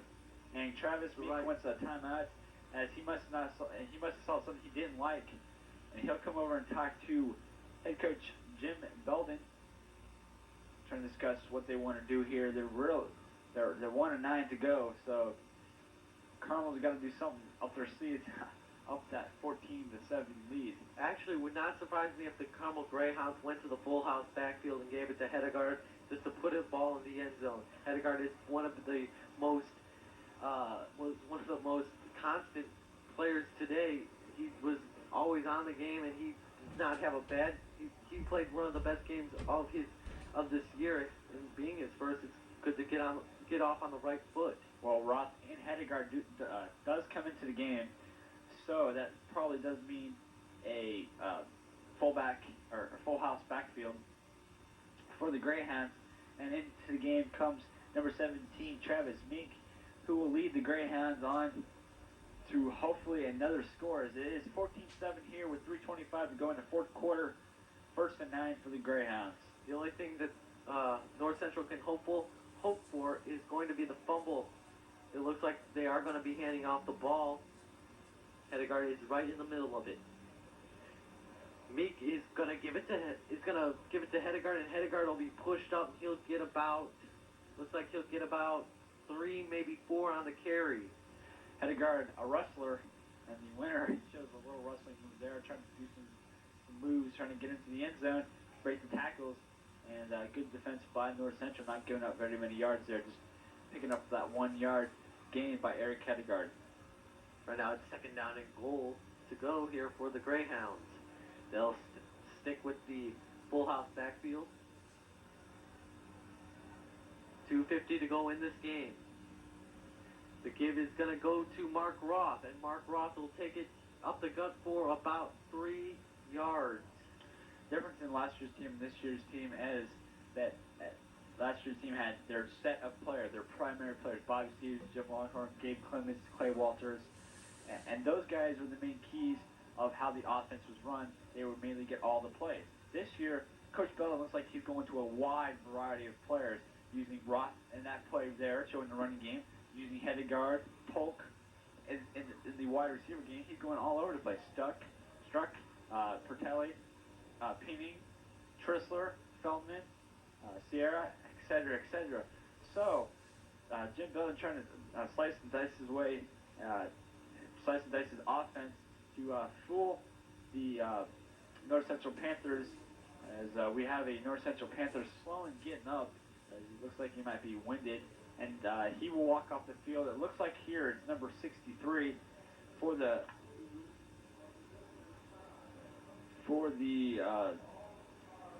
for North Central, it's going to be number 63, Bobby Jefferson, the 6'2", 220 junior linebacker. He will walk off the field, and he looks like he's all right. He's just a little winded. Right now it's 3rd and goal. They're on the 4-yard line. Right now the Greyhounds, they may be going to the air, even with the full house backfield. Wouldn't surprise me, because I think they would like to get the touchdown here. Meek is gonna give it off to Polk, and Polk is gonna be about at the 1-yard line, and it's gonna be 4th and goal. Big play for the Greyhounds coming up here. Now Coach Belden has a decision to make. Does he go for the field goal, or does he go on the wild side, and does he try for the touchdown? Actually, I do not think that he needs the touchdown. I think that he can just do as well without the touchdown, just take the field goal. But we're going to see what Mr. Belden is in the mood for right now. Hedegaard's in the game right now, so that gives us a clue that they might use the full house backfield. You might want to watch Travis Meek take the option again.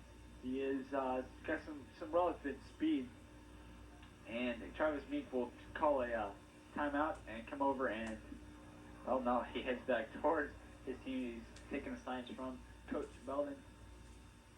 Now he's going to discuss it with his team. It's a big play here. If North Central can stuff them, they have a chance here with a little over a minute and a half, and they still have all their timeouts remaining. Right. So, right now, Coach Belden is going to go and talk to his offense. 1:34 here to go in the fourth quarter of play. 14-7 is the score. It's 4th down and 1 on the 1-yard line, so you can't get any closer than this. Kevin Smith alongside Phil Levison. Opening night from Carmel High School. First game in Carmel from the 1996 football season. Carmel getting a late start in the season, as most of the games were last night. And the Greyhounds looking sharp, pretty good against this pretty relevantly good North Central squad. Right now, Coach Belden is going to come off the field, and the Water Girls are going to exit as well. Right now, this is a big play for the Greyhounds, and some of the fans, they are standing. They know this is a big, and Meek is going to take it himself, and they are going to rule. He got it! Touchdown! A 1-yard. Great job by number 17, Travis Meek, getting the quarterback option, sneaking it in. And that's the way the senior should do it himself. And his team is joyous, and the fans are on their feet as they know that this built their lead 20-7. As you see the traditional after touchdown bell ringing there, and the cheerleaders trying to get this crowd more pepped up if that is even possible.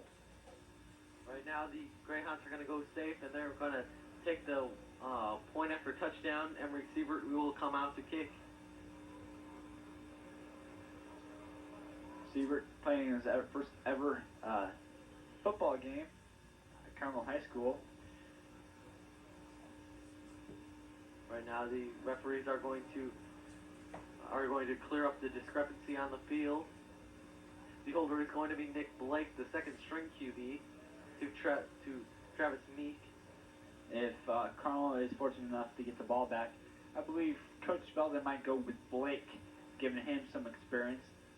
The kick is up, and it's going to be good. Oh, no good. And he shanked it far to the left. Look from here as if it was good, but the officials say otherwise, and the Carmel Greyhounds have themselves a 20-7 victory, as the North Central fans are just following it up, taking Keystone back to the north side of Indianapolis, and Carmel Greyhounds fans on their feet, as they know they pretty well put this one away. What a great victory it is, or will be, for the Greyhounds. And you can see that the stands are pretty empty now, as they were pretty filled. And going out towards Keystone, cars is lined up. Buses are starting to warm up for North Central. Greyhounds, what a way to start the season, 1-0. Yes, it is. Emery Siebert, he just needs some confidence. I mean, more he plays, it's like anything. The more you do something, the better you're going to get at it. And receiver, he converted 2 out of 3 point after touchdowns, and he missed his only field goal attempt of the day.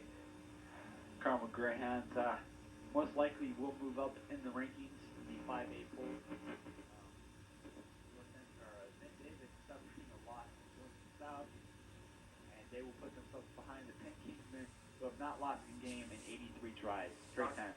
Bach will take it up to the 20-yard line where he'll be knocked down by, looks like number 33, Eric Hedegaard. Eric Hedegaard has come up big. He's been everywhere today. Great team spirit down on the field as words are exchanged. And it's going to be a dead foul foul against Carmel, and that will go against number 33, Eric Hedegaard. And I wouldn't mess with Eric Hedegaard if I was North Central. And Eric Hedegaard takes his helmet off, and as you can see him down there, talking to B.J. Hammer. B.J. Hammer is probably just telling Eric Hedegaard, just calm down, and we got this game under control. This is ours. Puts his helmet back on and says, "Hey, it's my fault. I got that dead ball foul, but it's all right."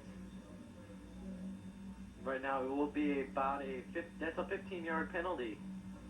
They'll be at the 36-yard line. 20-7 here. The Greyhounds lead it with a little under a minute and a half to go. Right now, the Panthers, if they want any chance at this game, Gonzo is going to have to just air it out. Defense is being shouted out by the student section down there.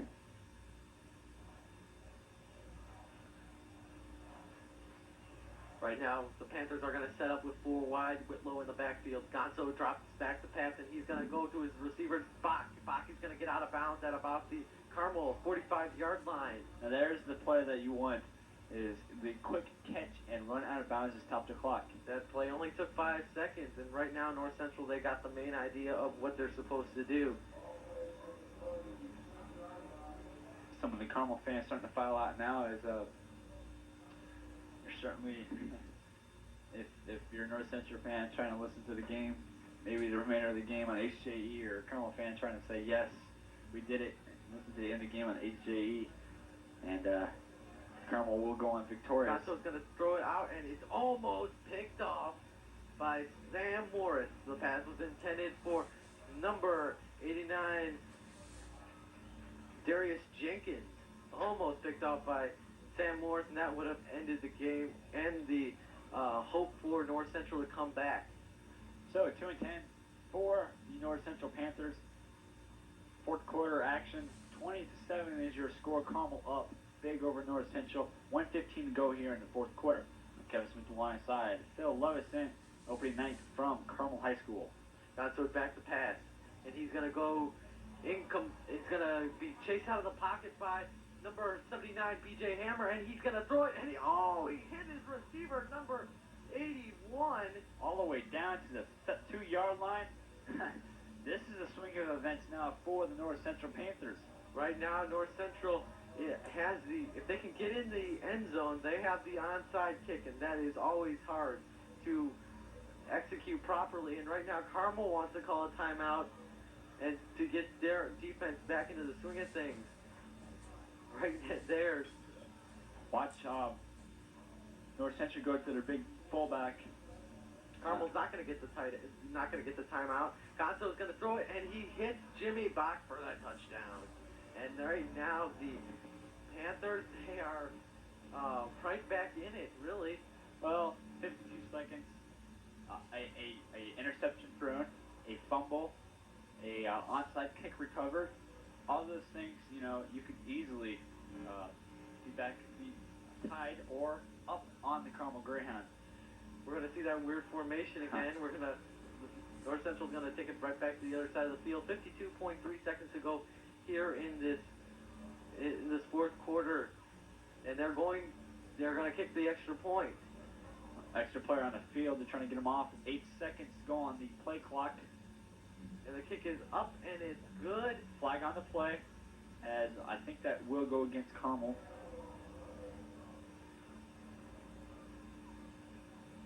As it looks like Carmel might have jumped. That probably the best bet. Right now, it looks like they'll be. The referees are clearing up the discrepancy. They're gonna. It was the legal procedure against the Greyhounds. Right now, the Greyhounds have the option to decline it, and it doesn't look like they are going. Actually, North Central, they're gonna. Looks like they are going to just take the play and take the penalty on the kickoff. It looks like the Greyhounds will be forced 5 yards back on the kickoff. Instead of kicking it from the 40-yard line, they will kick it from the 35, the regular NFL distance. Right now, it's 20-14, and if North Central does come back, and this is a big if, they can take the lead with the extra point. But Carmel's Greyhound defense, it hurts to give that up, but that is a learning lesson. I'm sure come Tuesday's practice, Monday's practice, they will be working on that secondary, fixing that as Carmel offense comes out in the field. The wide receivers will be a whole salute. The kicking squad will come out. Excuse me. Right now, it looks like Coach Jim Belden, he told his team that to expect the onside kick. And right now, the Carmel offense is going to look like the North Central Panthers are gonna.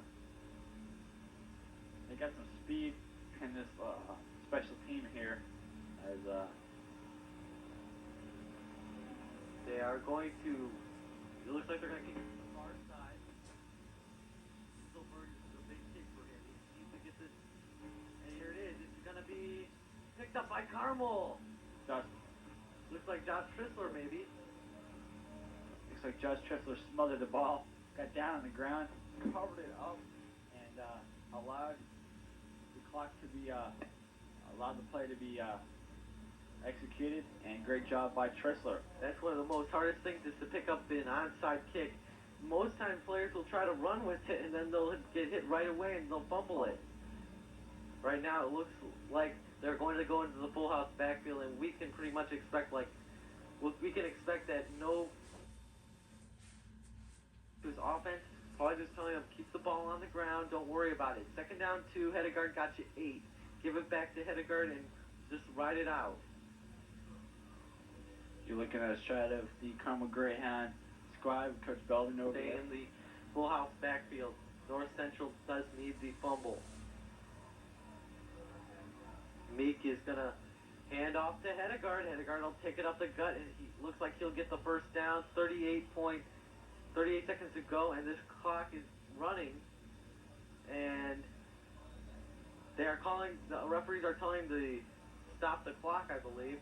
Huh. It looks as if we're going to have some time added back onto the clock.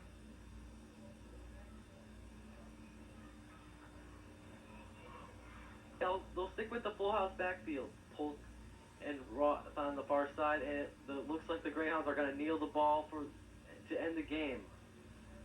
And Travis Meek kneels down, and 25 seconds to go here in the game. The clock is running out. So the Carmel Greyhounds are going to go on. Congratulations to Travis Meek as first game as the quarterback of the ball game, and the Carmel Greyhounds will rush to field and congratulate North Central on just a well-played game. North Central came back. They have some bright spots. They have a lot to look forward to in this